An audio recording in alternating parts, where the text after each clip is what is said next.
তো আজকে আমরা মৃত্যুর পর থেকে আমাদের শেষ সীমানায় পৌঁছা পর্যন্ত আমরা বিষয়টা আলোচনা করব। সময়টি শুধু তাফসীর মাহফিল যেখানে হয় সেখানে কোনোদিন আপনারা মনে করেন না যে শেষের দিন যাবো, তাহলে হেরে যাবেন, খুবই ঠকবে। এই জন্য কালকে যারা আসেন নাই তার আজকের আলোচনাটা আপনাদের জন্য মানে একটা অপূর্ণতা থেকে যাবে। তো আসুন মানুষের মৃত্যুর পরে মানুষের স্থান হলো দুটা, ইলিন এবং সিজিল। আর পৃথিবীতে মানুষ হলো মোট দুদল, মুমিন এবং কাফের। আমরা যত ভাগ করে ৭৩ দল, ৭২ দল বা তার সাথে বেশি, আল্লাহ এটা কোরআনে বলেন। সূরা তাগাবুনের প্রথম আয়াতে আল্লাহ বলেন, হুয়াল্লাযী খালাকাকুম ফামিনকুম কাফির ওয়া মিনকুম মুমিন। তিনি সেই আল্লাহ যিনি তোমাদেরকে সৃষ্টি করেছেন, তোমাদের বড় দলটা কাফের, ছোট দলটা মুমিন। যা বলবেন যে বড় দলের কথা কোথায় পাইলেন আপনি? এটা হলো কোরআনের বাচনভঙ্গি। কোরআনে যখন দুটো জিনিস উল্লেখ করা হয়, যেটা প্রথম উল্লেখ করা হয় সেইটা বড়, সেইটা সংখ্যা বেশি। তো আল্লাহ তাআলা সূরা তাগাবুনের প্রথম আয়াতে আল্লাহ বলেছেন, হুয়াল্লাযী খালাকাকুম, তিনি সেই আল্লাহ যিনি তোমাদেরকে সৃষ্টি করেছেন, ফামিনকুম কাফির ওয়া মিনকুম মুমিন। তোমাদের বড় দলটা কাফের আর ছোট দলটা মুমিন। তাহলে মানুষ হলো দুই দল, মুমিন এবং কাফের, ছাড়া কোনো দল নেই। মরার পরে মানুষ দুটো জায়গায় থাকবে, ইলিন এবং সিজিল, এছাড়া তৃতীয় কোনো জায়গা নাই। বিচারের পরে মানুষ দুটি জায়গায় যাবে, বেহেশত এবং দোজখ, এছাড়া কোনো জায়গা নাই। তাহলে আপনি বেশি দল কোথায় পাইলেন? তাহলে বেশি দল কোথায় পাইলেন? বেশি দলের জায়গা কোথায়?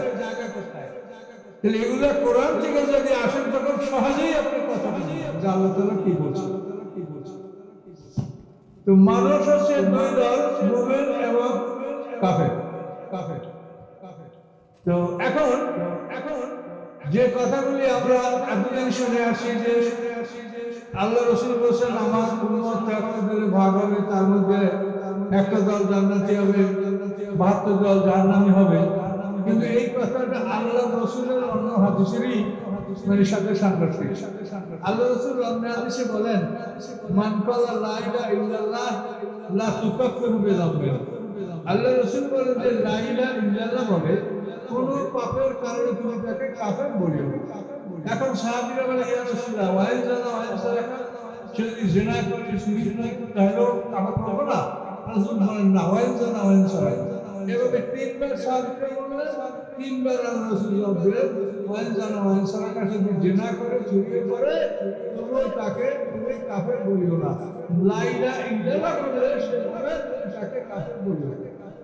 এখন ওই হাদিসের ৭৩ দল, সেখানে আলোচনা আমার উম্মত, যে আল্লাহ রাসূলের উম্মতের এমন কোন দল আছে যে এই দল লা ইলাহা ইল্লাল্লাহ বলে না? বলে কথাটা নিজের আল্লাহ রাসূলের উম্মত ৭৭ উম্মতি শব্দটা হাদিসে ব্যবহার। ৭৭ উম্মতি কি সালাসা সাবেইনা। আমার উম্মত যেখানে আলোচনা উম্মত শব্দটা ব্যবহার করছে, তারা কি লা ইলাহা ইল্লাল্লাহ বলে না? বলে। তাই যদি হয় তাহলে লা ইলাহা ইল্লাল্লাহ বলে কেউ তাকে কাফের বলা যাবে না, এবং এই ধরনের মানুষের হেসে যাবে। কেউ সাজা খেটে যাবে, কেউ সাজা না খেটে যাবে। ইসলামের প্রাথমিক পর্যায়ে যখন নামাজ ফরজ হয়নি, তখন শুধু লা ইলাহা ইল্লাল্লাহ যারা বলেছে, এই কথা বলে যারা শহীদ হয়েছে, তারা ১ নম্বর জান্নাতি। কোনো সন্দেহ আছে? ইসলাম আসার পরে প্রথম ফজর এবং মাগরিব ২ ওয়াক্ত নামাজ ফরজ হয়েছে ২ রাকাত করে। এরপরে নামাজ মিরাজে ফরজ হয়েছে ৫ ওয়াক্ত ১০ রাকাত। এরপরে মদিনায় হিজরত করার পরে নামাজ হয়েছে ১৭ রাকাত। ইসলামের প্রত্যেকটা জিনিস ধীরে ধীরে ধীরে ধীরে আল্লাহ প্রতিষ্ঠা করছেন, এবং যেটা সমাজ থেকে দূর করবেন সেটাকে ধীরে ধীরে আল্লাহ বিলুপ্ত করছেন। মানে কর্মবর্ধন আর মানে আরেকটা হলো যে কর্মবিনাশ, কর্মবিলোপ। যেটা বাড়াবেন সেটা ধীরে ধীরে বাড়িয়েছেন, আর যেটা কমাবেন আস্তে আস্তে কমিয়েছেন। এর শরাব খাওয়া হারাম করবে, আল্লাহ একবারে করেন, আস্তে আস্তে কমাইছে। আবার নামাজ ৫ ওয়াক্ত ফরজ করবে, একবারে করে নাই, ধীরে ধীরে করে। তো এই জন্য আল্লাহর কোরআন থেকে একটা কথা যত সহজে বোঝা যায় এবং নির্ভুল বোঝা যায়, এটা কিন্তু অন্য কিছু দিয়ে বোঝা যায় না। এই জন্য আমরা যেটা কোরআনে দেখি সেখানে বলা হয় কুল্লু ইয়ামালু আলা শাকিলাতিহি, প্রত্যেকেই তার নিয়ম অনুযায়ী দস্তুরে আমল অনুযায়ী কাজ করে যাচ্ছে। ফারাব্বুকুম আ'লামু বিমান হুয়া আহদা সাবিলা, তোমাদের রব জানেন যে সবচেয়ে সঠিক পথে কে আছে। তাহলে সবচাইতে সঠিক পথে কে আছে? তাহলে মানে সাধারণ সঠিক পথে, তুলনামূলক সঠিক পথে, সবচাইতে সঠিক পথে, positive degree, comparative degree, superlative degree. তাহলে আল্লাহ বলেন তোমার রব জানেন যে সবচাইতে সঠিক পথে কে আছে। কুল্লু ইয়ামালু আলা শাকিল, প্রত্যেকেই তার নিয়ম অনুযায়ী সে কাজ করে যাচ্ছে। তোমার রব জানেন যে সবচাইতে ভালো পথে কি আছে। আল্লাহ তাআলা বলেন নাই তো যে আমি একজনের আমল গ্রহণ করবো আর এখানে আল্লাহ বললেন যে কেউ সাধারণভাবে ভালো করছে, কেউ তুলনামূলক ভালো করছে, কেউ সবচেয়ে ভালো করছে। সবচেয়ে ভালো কে করে? আল্লাহ। তুমি নিজে দাবি করিও না যে আমি সবচেয়ে ভালো। মনের দল কিন্তু নিজের দলকে সবচেয়ে ভালো মনে করে, এই কথাটা কোরআনের খেলাফ। এখানে অনেক আলেম ওলামা আছে, তো একটু মাথা কাটে আমার কথা বোঝার চেষ্টা করি। কোন দল যদি বলে যে আমার দলটা সর্বশ্রেষ্ঠ সর্বসুন্দর, এটার মধ্যে কোনো ভুল নাই, এটার মধ্যে ভুল। তার কারণ আল্লাহ বলছে সবচেয়ে ভালো দলকে সেটা আমি জানি। এখন জানে আল্লাহ যদি আমি জানি করে যে আমার দলটা সবচেয়ে ভালো, সেটা কোরআনের খেলা হয়ে গেল।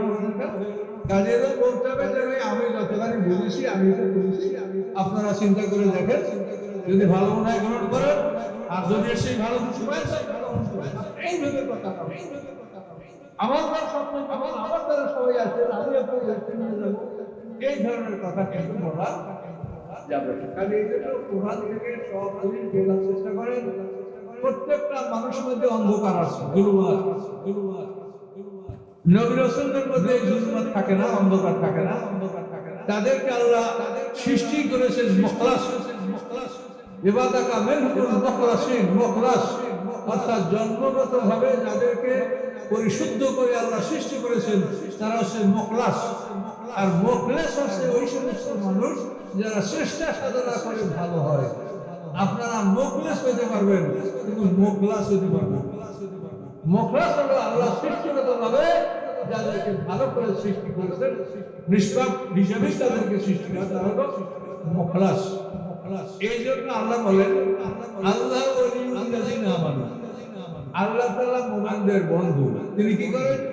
ইখরিজুহুম মিনাজ যুলুমাতি ইলান নূর, আল্লাহ তাআলা তাদেরকে অন্ধকার থেকে আলোর দিকে নিয়ে আসেন। তাহলে যারা মুমিন তাদের মধ্যে অন্ধকার আছে, এটা পাইলেন? আল্লাহ ওয়ালিউল্লাযিনা আমানু, আল্লাহ ঈমানদারদের বন্ধু। তিনি কি করেন? ইখরিজুহুম মিনাজ যুলুমাতি ইলান নূর, তিনি মানুষদেরকে অন্ধকার থেকে আলোর দিকে নিয়ে আসেন। তাহলে অন্ধকার আছে কিনা আমাদের মধ্যে? কিন্তু যদি মনে করেন যে আমাদের অন্ধকার নাই, তা আপনি কোরআনের খেলাফ কথা বলছেন। লিইখরিজাল্লাযিনা আমানু ওয়া আমিলুস সালিহাতি মিনাজ যুলুমাতি ইলান নূর, কোরআন নাযিল করেছেন কেন? যে আল্লাহ তাআলা ওই সমস্ত মানুষ যারা ঈমান রাখে এবং ভালো কাজ করে তাদেরকে অন্ধকার থেকে আলোর দিকে নিয়ে আসার জন্য আল্লাহ তাআলা কোরআন নাযিল করেছেন। এতে বলা হলো যারা ঈমানদার এবং আমলে সালেহ যাদের আছে, ভালো কাজ যারা করে তাদের মধ্যে অন্ধকার আছে। কোরআন থেকে কথা বলার চেষ্টা করেন তাহলে অহংকার ভেঙে যাবে, অহংকার থাকবে। ঈমান আছে, আমলে সালেহ আছে, তার মধ্যে অন্ধকার আছে। এটা যদি আমরা স্বীকার করি যে আমাদের মধ্যে কিন্তু দলমতের মধ্যে যেটা হিংসা বিদ্বেষ, একে অন্যকে গালি দেওয়া, একে অন্যকে খারাপ কথা বলা, এটা বলার কিন্তু ক্ষমতা আমাদের থাকে না। যেহেতু আল্লাহ বলছেন যার মধ্যে ঈমান আছে, যার মধ্যে আমলে সালেহ আছে, তাকে আল্লাহ তাআলা অন্ধকার থেকে আলোর দিকে নিয়ে আসেন কোরআনের মাধ্যমে। তাহলে বোঝা গেল ঈমান আর আমলে সালেহ যাদের আছে তাদের মধ্যে অন্ধকার আছে। কাজে অন্ধকার নাই, তারা নবী রাসূল পয়গম্বর। আমাদের সকলের মধ্যে অন্ধকার আছে। কাজে কোরআন থেকে কথা বলার চেষ্টা করেন, কোরআন বোঝার চেষ্টা করেন।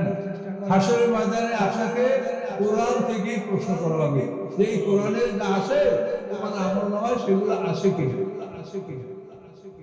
যদি না থাকে তাহলে আপনি ফেল, আর কোরআনে যা আছে যা চাওয়া হয়েছে এটা যদি আপনার আমল নামায় থাকে তাহলে আপনি পাস। এই জন্য কোরআন করতে হবে। হাসরের ময়দানে বিচারের মাঠে কোরআন ছাড়া কোন কিতাব আল্লাহর বিচারের টেবিলে যাবে না। আসমানি কিতাব ছাড়া কোন কিতাব বিচারের টেবিলে যাবে না। মুসা রাসূলের উম্মতের বিচার করা হবে তাওরাত কিতাব দ্বারা, ঈসা রাসূলের উম্মতের বিচার করা হবে ইনজিল কিতাব দ্বারা, দাউদ রাসূলের উম্মতের বিচার করা হবে জবুর কিতাব দ্বারা, মুহাম্মদ সাল্লাল্লাহু আলাইহি ওয়াসাল্লামের উম্মতের বিচার করা হবে কোরআন দ্বারা। মানে প্রত্যেক নবীর উম্মতের বিচার হবে ওই নবীর যে কিতাব সেই কিতাব দ্বারা। কিন্তু আপনারা ওই কিতাব না পড়িয়া কিতাব পড়েন, কিন্তু বাজে লেখা সব অন্য লোকের পড়েন কিনা বলেন, কেন পড়েন? কে আপনাদেরকে পড়তে বলছে? এগুলো করে কেন সময় নষ্ট করেন? কোরআন বোঝার জন্য যদি তাফসীর পড়া লাগে, সেটা পড়া লাগে, হাদিস পড়া, এটা আপনি কোরআন বোঝার জন্য পড়েন। ওইটা কিন্তু আমরা প্রশ্নপত্র না, ওটা হলো কোরআন বোঝার জন্য আপনার যদি লাগে সেই ক্ষেত্রে আপনি ওইটা পড়বেন। কিন্তু আপনি কোরআনের ধারেও নাই, ওই বইটাই আপনার জীবনের জন্য আপনি সিলেবাস করে নিলেন। আসে কিনা এরকম দল বলেন? মনে রাখবেন হাসরের ময়দানে আপনার ফেল করবেন, ফেল করবেন আপনার, যেহেতু আপনারা কোরআন পড়েন নাই। ওই বই আপনার পাত্তাও দেখবেন না সারা জীবন, কি বই আপনি পড়লেন এই বই আপনি সেদিন খুঁজেও পাবেন না। সেদিন দেখবেন কোরআন আসছে আপনার আমল নামা কোরআন, এটা মিলানো হয়। যে কোরআনে যা বলা হয়েছে তোমার আমল নামা সেটা আসে কি। কিন্তু আজকে দুনিয়ার মানুষ, আমি কি বলবো যে আমার মনে হয় যে এই এত কিছু লেখাপড়া কি মানুষকে কোরআন থেকে ফিরিয়ে নেওয়ার জন্য নাকি, আমি বুঝতে পারছি না, আমার সন্দেহ হচ্ছে। আপনি যদি ডাইল খেয়ে ডাইল ভাত খেয়ে পেট ভরে তো পোলাও কোরমা বিরিয়ানি তা তো আপনি খাইতে পারবেন? ক্যাপাসিটির বাইরে মানুষ কিছু করতে পারে? তা আপনারা তো ডাইল যে খাইয়েই সবাই পেট ভরে ফেলাইছে, এই জন্য তো পোলাও কোরমা আপনার ঢোকে না, হাক নাই। কাজে এই জন্য ভালো খান, কোরআন আগে শেখেন, কোরআন আগে পড়েন, কোরআন থেকে দেখেন, আপনি সব সমস্যার সমাধান পাবেন। তো সম্মানিত শুধু কোরআন এমন এক জিনিস যেটা আল্লাহ 23 বছর বসে এই কোরআনের প্রশিক্ষণ দিয়েছেন। এখন আমি দুদিনের জন্য আপনাদের সামনে হাজির। এখন আমি এলোমেলো করিয়া সব বললে আপনারা কিছুই বাড়ি নিয়ে যেতে পারবেন না।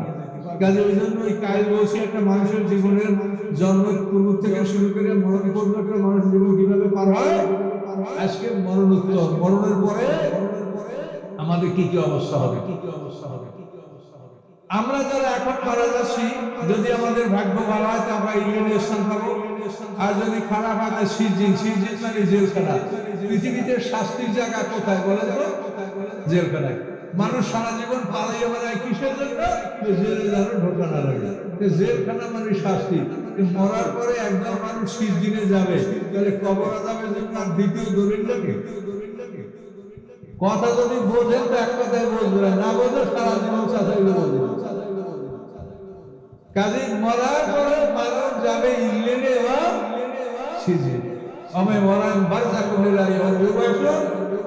মৃত্যুর পরে হাসর পর্যন্ত মানুষ বরজাকে বা পর্দার আড়ালে জায়গায় থাকবে।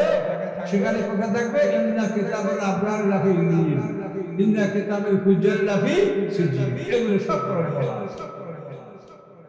তাহলে আমরা মরার পরে ইল্লিয়িন অথবা সিজিন, এরপরে সকল মানুষের পরীক্ষা যখন শেষ হয়ে যাবে, এই পৃথিবী একটা পরীক্ষার হল। এই পরীক্ষার হলে আপনাকে পরীক্ষা দেওয়ার জন্য ঢুকানো হয়েছে। মানুষ মরে না, মানুষ অমর, মানুষ অনন্তকাল বেঁচে থাকবে। কিন্তু এই পৃথিবীতে পরীক্ষা দেওয়ার পরে সে পাস এবং ফেল দুইটা রেজাল্ট দিয়ে যখন মাঠে হাসের ময়দানে উঠবে, ওই সময় তাকে তার স্থায়ী ঠিকানায় ঢুকিয়ে দেওয়া হবে। এখন আপনারা সবাই এক জায়গায় আছেন, এটা পরীক্ষা হবে। পরীক্ষার হলে যারা ছাত্র থাকে, পাস করবে যারা তারাও ওই হলে পরীক্ষা দেয়, ফেল করবে যারা তারাও ওই হলে পরীক্ষা দেয়।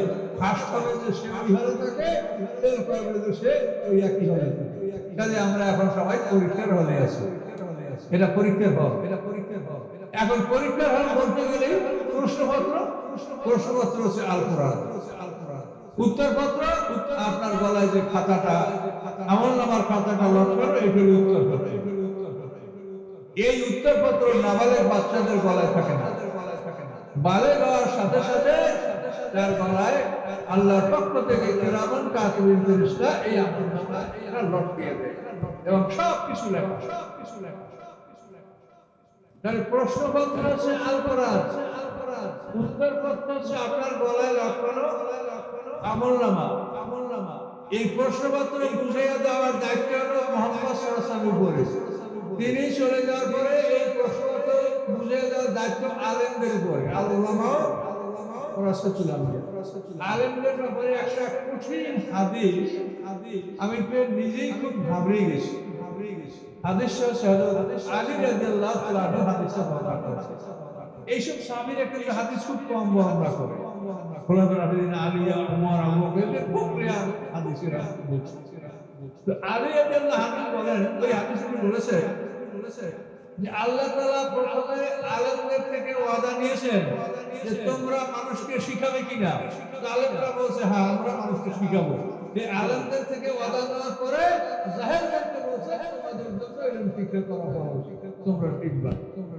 সবাই সুবহানাল্লাহ বলে, আমার সুবহানাল্লাহ বলে। বুঝতে পারছেন? আলেমদেরকে কার জ্ঞান দিবেন আল্লাহ জানে। আমরা জন্মের আগেই জানি যে আলেমকে জানে না। আল্লাহ তাআলা আলেমদেরকে একাত্র করে জিজ্ঞাসা করছে যে তোমাদের যে ইলম দিলাম আমি, এইটা তোমরা মানুষকে দিলা বা প্রচার করবা কিনা। আলেমদের থেকে প্রতিশ্রুতি নেওয়া হয়েছে যে আমরা এটা করব, আমরা এই দিন প্রচার করব, বক্তৃতা করব না। আল্লাযীনা ইয়াবখালুনা ওয়া ইয়া'মুরুনা আন-নাসা বিল-বুখল। আল্লাহ বলেন যারা বখিলি করে, এই বখিলি মানে মাল নিয়ে বখিলি করা, মাল ব্যয় করে না, আর সাথে সাথে ইলম নিয়ে বখিলি করে। ইলম যারা আছে সে ইলম যদি দান না করে তো সে ওই মাল দান না করার বখিল আর ইলম দান না করার বখিল, দুই বখিল। বড় ইলম দান না করার বখিল বড় কঠিন বখিলের মধ্যে কি বলে, এটা ভয়ঙ্কর কথা না? যে আমি হাদিস না পাওয়া পর্যন্ত আমি অত ঘাবড়াইনি। এই হাদিস পাওয়ার পরে আমার অবস্থাটা এমন হয় যে একটা মোবাইলের জব দিতে পারি না, মোবাইলে রাখতে আরেকটা মোবাইল ঢোকে, জব দিতে পারি না আরেকটা ঢোকে, দুটো হাত ব্যথা হয়ে যায়। মনে করি যে এখন মোবাইল ফেলাই দিয়ে আশ্রয় না, কিন্তু আমার চিন্তা করি যে আল্লাহ বলবে যে মোজাম্মেল তোরে জ্ঞান দিয়েছিলাম, মানুষ তোকে খোঁজাইছি, আমার দুই হাত ব্যথা মোবাইল ধরতে ধরতে, কিন্তু আমি তারপরও মানুষকে ফেরত দিই না। শুধু বলি যে ভাই আমাকে সবাই মোবাইল করে সংক্ষেপ এইটুকু। এই জন্য আমরা সবাই আলেমরা আমাদের থেকে আল্লাহ প্রতিশ্রুতি নিয়েছে যে আমরা শিখাবো।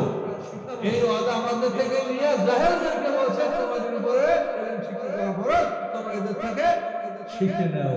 এই জন্য আল্লাহর বিধান। আপনি যদি হাসরের মাঝে সবাই একা উঠবেন, অকুল্লুন আতিহি ইয়াউমাল কিয়ামাতে ফারদা, অর্থ কি? প্রত্যেকে কিয়ামতের দিন একা একা আসবে। কোন দল নিয়ে আপনি যেতে পারবেন না। আপনার দলে কে কে আছে? আপনার সাহায্যকারী কে? আপনার আলেম, আপনার পীর, আপনার দল, কেউ দল নিয়ে উঠবে না। সবাই অকুল্লুন আতিহি ইয়াউমাল কিয়ামাতে ফারদা, প্রত্যেকটা মানুষ কিয়ামতের দিন একা একা উঠবে, শুধু তার সঙ্গে থাকবে আমলনামা। কি কোনো সন্দেহ আছে? আল্লাহর কোরআনে কোনো সন্দেহ আছে? আর আরেকটা হলো ইন কুল্লু মান ফিস সামাওয়াতি ওয়াল আরদি ইল্লা আতার রহমান আবদা। আকাশ পৃথিবীর মধ্যে যারা আছে সবাই গোলাম হিসেবে আল্লাহর কাছে উপস্থিত হবে। মানুষ হবো না, পীর হবো না, ওলি হবো না, মন্ত্রী হবো না, প্রেসিডেন্ট হবো না, সবাই কি ইন কুল্লু মান ফিস সামাওয়াতি ওয়াল আরদি ইল্লা আতার রহমান আবদা। আকাশ পৃথিবীর মাঝে যারা আছে সবাই গোলাম হিসেবে আল্লাহর কাছে উপস্থিত হবে। এই কথার মধ্যে কোনো সন্দেহ আছে? এটা কি তাফসীর? এটা সরাসরি কোরআনে তরজমা করে আপনাকে বলছি। তাহলে আল্লাহর কাছে আমরা সবাই গোলাম হিসেবে উপস্থিত হব, সবাই আমরা একাকী উপস্থিত, সঙ্গে থাকবে কি আমল নামাটা গলায় লটকানো থাকবে, এটা কোনোভাবে হারাবে না। এই আমল নামা বালে হওয়ার সাথে সাথে গলায় বেঁধে যাওয়া হয় এবং এই আমল নামা কখন খোলা হবে আমি যদি আলোচনায় যেতে পারি তো বলতে পারবো, আর না পারলে তো নাই পারলাম। তার কারণ এইসব আলোচনা আমি যদি খুব তাড়াহুড়ো করি তা আপনারা বুঝতে পারবেন, ধীরে ধীরে কথা বুঝে বুঝে বলতে হবে। তাহলে এখন দুইটা জিনিস বলবেন কিনা, হাসরের ময়দানে সবাই আমরা উঠবো একা এবং সবাই উঠবো গোলাম হিসেবে, মালিক হবেন না। খবরদার, মালিক যে হয়েছে সে মালিক আল্লাহ একা। মালিক বলছেন মালিক কেমন হয়, আমার জমি আমি ভালো ভালো জমি ছেলে দিয়ে দেবো। আমার কাছে এখন 3 দিন ধরে মোবাইলে তারা স্বামী স্ত্রী, তাদের শুধু একটা মেয়ে আছে, এখন মেয়েকে তারা সম্পত্তি দিয়ে দিল, এটা বিধানে আছে কিনা? আমি প্রথম দিন না হইলা বলছি 2 দিন পর দেবো, উত্তর দেব আপনাকে। পরে আমি বুঝে বললাম যে যাদের অংশ কোরআনে উল্লেখ আছে যে মৃত ব্যক্তির পৈতৃক সম্পত্তি এইভাবে এরকম কোরআনে উল্লেখ আছে না, সম্পত্তি কি পাবে, তো যাদের কথা কোরআনে উল্লেখ আছে তাদের ব্যাপারে মরার পরে যা থাকবে ওরাই পাবে, কিন্তু মরার আগে আপনি ইচ্ছাকৃতভাবে ব্যয় করবেন, যার যার লেখাপড়া খরচ করেন বা কারো কেউ যেভাবে আপনি ন্যায়সঙ্গতভাবে আপনি জীবিত ব্যয় করবেন, কিন্তু মরার পরে যা থাকবে আল্লাহ যা বলছে ওইটুকু। মেয়ে যদি একা থাকে আল্লাহ তাকে ঠকাইছে, অর্ধেক সম্পত্তি বলছে মায়ের এবং বাবার অর্ধেক সম্পত্তি মেয়ে পাবে যদি একা থাকে। মেয়েরা যদি 2 জন থাকে বাচ্চাদের দিতে তাহলে পিতা মাতার সম্পত্তি 3 ভাগের 2 ভাগ তারা পাবে, কিন্তু আরেক ভাগ অন্যরা পাবে, দূরবর্তী আত্মীয় সাথে পাবে। এটা আল্লাহ কোরআনে বলেছে। এখন যাদের অংশটা কোরআনে আল্লাহ উল্লেখ করে দিয়েছেন তাদেরকে আপনি আর ওসিয়ত বেশি আপনি মানে তাদেরকে ওসিয়ত করতে পারবেন। আল্লাহ রাসূল বলেছেন না ওসিয়ত দিলে ওয়ারিসের জন্য কোনো ওসিয়ত নাই। ওয়ারিস মানে যারা আপনি মরলে সম্পত্তি যারা উত্তরাধিকারী হবে তারা হলো ওয়ারিস। এই ওয়ারিসদের জন্য কোনো ওসিয়ত চলবে না, যেহেতু তারা কি পাবে আল্লাহ বলে দিয়েছে ওইটাই পাবে, ওর বেশি কমন না। কাজে এইখানে যদি আপনি মনে করেন যে আমি মালিক, আমি একটা দলিল করে দিলে সেটা আইন আদালতে গ্রহণযোগ্য হবে, দলিল করে দিয়ে দিলাম, তাহলে এইখানে কিন্তু আপনি মালিকানা করলেন। এই মালিকানা যারা করবেন তাদের অবস্থা কাহিল হয়ে যাবে। মালিকানা আপনি বলিয়েন না, আপনি গোলাম থাকেন যে আমি আল্লাহর গোলাম, আমার সন্তানের সুখ শান্তি আল্লাহর উপর নির্ভর করে। আমার সম্পত্তি কেন সারা দুনিয়ার সম্পত্তি দিয়ে দিলে এমন হতে পারে যে আমার সন্তান আজকে দিলাম কাজে মরে গেল, বা তার সুখ শান্তি কপালে না থাকলে নাই হলো, এটা বিশেষ সম্পত্তি থেকে আমার সুখ হবে এটা আপনি বলতে পারেন না। আর এই জন্য আল্লাহর আইনের ব্যতিক্রম কেউ কিছু করার চেষ্টা করবেন না, মালিক হবেন না, গোলাম থাকেন। কি বলছি বুঝতে পারছেন? মালিক হবেন না, গোলাম থাকেন। অনেক লোক দেখা যায় যে সারাদিন রাত মসজিদে কাটায়, তার নামাজ পড়ে, ছেলে নাই মেয়ে আসে, জমি সে মেয়েদের কি লিখে দিচ্ছে। কথা বলতে পারছেন? কাজে আল্লাহ তাআলা এরকম নামাজের কোনো আল্লাহর প্রয়োজন নেই। আল্লাহ নামাজের কোনো আল্লাহর প্রয়োজন আছে? আল্লাহ তুমি গোলাম হও, গোলাম মানে আমার হুকুম মানো, আমি মালিক করবো। যদি আপনি মালিকের হুকুম মানেন না, আপনি নামাজ পড়িয়া মালিককে খুশি করবেন? আপনার মালিকের অভাব আছে? অভাব থাকলে তো সে একটা জিনিস পাইলে খুশি হবে, আর যার অভাব নাই সে কি পাইলে খুশি হবে? সে বলবে যে আমি আদেশ করছি, আদেশ। কাজে এগুলো এগুলো বুঝতে হলে কোরআনের কথা শুনতে হবে, কিন্তু সমাজে কোরআনের কথা নাই। কোরআন কথা নাই মানে কোরআন থেকে একটা ভাষা টান করে আমরা গেলাম, কিন্তু ওখানে আল্লাহ কি বলছে এইটা যে মানুষের সঠিকভাবে বুঝাতে হবে, এই সিস্টেমটা সমাজ থেকে বিলুপ্ত হয়ে গেছে। এইটা আপনারা আলেম সমাজ যারা আছেন এটা ফিরিয়ে আনার চেষ্টা করি। আমরা এত কষ্ট করে জীবনে বই তাফসীর কেন লিখেছি যে এই কোরআন কিভাবে মানুষ বুঝবে, আমাদের পরবর্তীতে কোরআন কিভাবে মানুষ বুঝবে, এই জন্যই সারা জীবন সাধনা করে আমার নিজের, আমি প্রিন্সিপাল ছিলাম, আমার 10 বছর চাকরি থাকতে আমি চাকরি রিজিন দিয়া আমি কোরআনের জন্য আমি সময়টা আল্লাহর কাছে ওয়াকফ করেছি যে আল্লাহ আমার জীবনের বাকি সময় আমি কোরআনের জন্য ওয়াকফ করে দিলাম। এরপর আমি কোরআন নিয়ে গবেষণা করেছি, বাড়ি বাসে দূরে বাড়ি করে সেখানে একা একা নির্জনে এগুলো নিয়ে স্টাডি করেছি। ফলে আমাকে আল্লাহ তাআলা হয়তো সামান্য কিছু জ্ঞান দান করেছে। কোরআনের পুরো জ্ঞান আমি আল্লাহর কাছ থেকে লাভ করতে পারি নাই। যা কিছু সামান্য করছি তার দ্বারা মানুষের কিঞ্চিত উপকার হতে পারে, এই মনে করেই আমি এটা করেছি। এখন বাকি আল্লাহর ইচ্ছা। তো এই জন্য আপনাদেরকে সামান্য সময়ের মধ্যে আমি কি বুঝাবো, তো মরার পরে আমরা যারা এখনই মরবো তারা থাকবো ইলমে অথবা সিজিনে। এভাবে এই পৃথিবীর পরীক্ষার হল, সকলের পরীক্ষা যখন শেষ হয়ে যাবে তখন এই হলটাকে আল্লাহ ভেঙে ফেলবে। এই যে পরীক্ষার হল পৃথিবী, এই হলটাকে আল্লাহ ভেঙে ফেলবে, হলটাকে ভেঙে গুঁড়া গুঁড়া করে দিবে। এইটার নাম হচ্ছে কিয়ামত। এই পৃথিবীটা হলটা ভেঙে ফেলা, এটার নাম কি? কিয়ামত। কিয়াম শব্দ অর্থ দাঁড়ানো, অর্থাৎ ওই দিনটা 50,000 বছরের সময়টা দিন হবে। এই 50,000 বছরের মধ্যে কেউ বসতে পারবে না। এই জন্য ওইটার নামই হচ্ছে কিয়ামত। কিয়াম দাঁড়ানো, দাঁড়াইতে হবে। এখন অবস্থাটা বুঝুন, মানুষ কত সময় দাঁড়াতে পারে? 50,000 বছর দাঁড়ায় থাকছে। এবং এটা কোরআন বলছে মিকদারুহু 50 আলফ সানা, সূরা মারিজের মধ্যে তারুল মালাইকাতু রূহু ইলাইহি ফি ইয়াউমিন কানা মিকদারুহু 50 আলফ সানা। এই কিয়ামত হবে কখন? পৃথিবীর সমস্ত মানুষের পরীক্ষা শেষ হবে। পরীক্ষা বুঝছেন তো? কোরআন হলো প্রশ্নপত্র, গলায় লটকানো উত্তরপত্র। আপনি কোরআনে যা আছে এটা যদি আপনি করেন, সাথে সাথে আপনার উত্তরপত্র এটা কিরামুন কাতিব ফেরেশতায় কথা বলতে পারছেন? এটা আমরা লিখতে পারবো না। আমি এখন কথা বলি, এখন লেখো, আপনি বলেন। এই জন্য আল্লাহ ফেরেশতা লিখবে, তারা কোন রকম লেখায় ভুল করবে না। তাদের সংসারও নাই, ছেলেমেয়েও নাই, বউ নাই, নিজেরও খাবার প্রয়োজন নাই, আহার নাই, নিদ্রা নাই, প্রস্রাব নাই, পায়খানা নাই। কাজে আমারও তাদের অভাব আছে, তারা আমরা চুরি করার চেষ্টা করি কি, কিন্তু ওদের এই ধরনের কোনো প্রয়োজন নেই। কাজে ওরা সবসময় ভাগ রেডি, সবসময় প্রস্তুত, লিখবে। আল্লাহর হুকুমে লিখেই যাবে। দিবারাতি এখন যারা লিখছে ফজরের সময় নিয়ে আল্লাহর কাছে কপি জমা দেবে, আর এদিকে লেখা রেখে এখানে আল্লাহর কাছে কপি জমা দেবে। আর ফজরের সময় যারা আসবে সারাদিন লিখবে, আসলে করে যে আল্লাহর কাছে জমা দেবে। দৈনিক 2 বার ফেরেশতা বদলি হয়। এই জন্য ফজরের নামাজের সময় 2 ফেরেশতা একসাথে হয়, অর্থাৎ জমিন থেকে যারা আকাশে যাবে তারাও ফজরের সময় উপস্থিত থাকে, আকাশ থেকে আল্লাহ নামে। এই জন্য কোরআন পাকে বলা আছে ইন্না কুরআন আল ফাজরি কানা মাশহুদা, ফজরের রাতের সময় ফেরেশতারা উপস্থিত থাকে। ফজরের নামাজটা রাতের ফেরেশতারা তাদের কপিতে লেখে, আর দিনের ফেরেশতারা ওইটা লেখে। এই জন্য ফজরের নামাজটা ডবল রেকর্ড হয়। রাতের ফেরেশতারা ওইটা লেখা জমা দেয়, আর দিনের ফেরেশতারাও ফজরের নামাজটা লেখা আল্লাহর কাছে জমা দেয়। এই জন্য ফজরের নামাজ ডবল রেকর্ড। দেখো সবচাইতে লাভের জিনিস, সেই সময় আমরা ঘুমাই।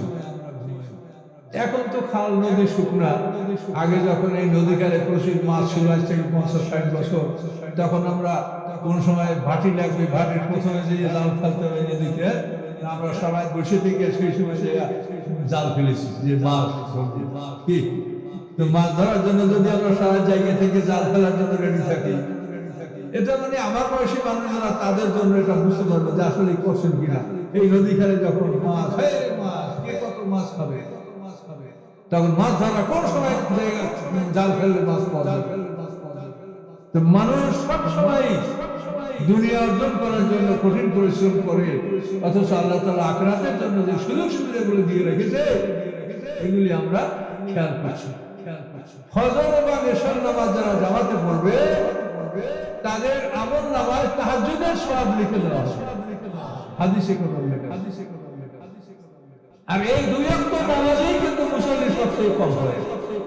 আর এই 2 ওয়াক্ত সম্পর্কে বলা আছে ফজর এবং ইশা এই যদি জামাতের সহিত কেউ আদায় করে, আল্লাহ তাআলা তার আমল নামায় তাহাজ্জুদের সওয়াব লিখে দিবেন। সম্মানিত সুধী, পৃথিবী ধ্বংস হবে। পৃথিবী ধ্বংস হওয়ার আগে পৃথিবীতে 10টা কিয়ামতের আলামত প্রকাশ পাবে। তার মধ্যে ইমাম মাহদী আলাইহিস সালাম আগমন, তিনি 40 বছর পৃথিবী শাসন করবেন। ঈসা আলাইহিস সালাম আসবেন, তিনি 40 বছর পৃথিবী শাসন করবেন। তারপরে দাজ্জালের আবির্ভাব হবে, ইয়াজুজ মাজুজ আসবে, তারপরে পৃথিবীতে 3টা ভূমিধস হবে, তারপরে দোকান ধূম্রকুণ্ডলী, পৃথিবীটা ধুমায় ভরে যাবে, চতুর্দিকে পৃথিবী ধুমায় অন্ধকার থাকবে। সেই ধুমায় কাফেরদের মুখ থেকে ধুমা ঢুকে, মদ্দার থেকে বের হবে, বস্তির হয়ে যায় পাগলের মতো, আর মোমেনদের খালি একটু সর্দি লাগে। এটা দোকান ধুমা, এইটা আসবে সবাই আগে, কিয়ামতের আগে। এইভাবে দাব্বাতুল আরদ এবং পশ্চিম দিকে সূর্য ওঠা, এই 2টা আলামত একদিনে প্রকাশ পাবে। সাফা পাহাড় থেকে একটা জানোয়ার বাইর হবে গরুর মতো, এই জানোয়ারটা খুব বড় এবং এই জানোয়ার এত দ্রুত চলবে যে কোনো মানুষ তাকে এড়াতে পারবে। মানুষের সামনে এরকম আলো ধরবে এবং তার চেহারায় একটা ইমানের আলো মানে প্রকাশিত হবে। কাফেরদের চেহারায় ওইভাবে আলো ধরবে, কাফেরের চেহারায় কালিমা, এটা কালিমা দেখা যাবে। এইভাবে কাফেরদের চেহারায় ও আলামত লাগায় দেবে, মুমিনদের চেহারায় আলামত। দাব্বাতুল আরদ পরে বলা আছে, আখরাজনা লাহুম দাব্বাতান মিনাল আরদি তুকাল্লিমুহুম আন্নান নাসা কানু বিআয়াতিনা লা ইউকিনুন। এই জানোয়ারটা এই আয়াতটাই বলবে, এই যে আয়াত এটাই বলবে, আন্নান নাসা কানু বিআয়াতিনা লা ইউকিনুন। মানুষেরা আল্লাহর কোরআন বিশ্বাস করে নাই, বিশ্বাস করতে নাই, এটা ওই জানোয়ারটা বলবে। তখন মানুষের ঈমান আনার চেষ্টা করবে, তখন তাদেরকে বলা হবে মানুষের দাওয়াতে ঈমান আনা নয়, এখন গরুর দাওয়াতে ঈমান আনা। গরু পাঠানো হচ্ছে কিন্তু হেদায়েত নাই, কাজে তোমাদের ঈমান কবুল হবে না। এই দাব্বাতুল আরদ বা পশ্চিম দিক থেকে সূর্য ওঠার পরে মানুষের ঈমান কবুল হবে না।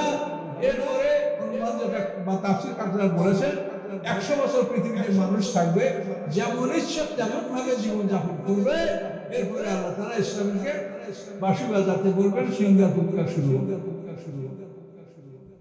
এই যে অবস্থাগুলি এখন আমাদের সামনে হাজির হয়নি, এটা হবে। আমরা এখন একটা ভালো সময়ের মধ্যে আছি, আমাদের তওবা করলে তওবা কবুল হবে, গুনাহ মাফ হবে। কাজে আমাদের সবসময় তওবা করা উচিত।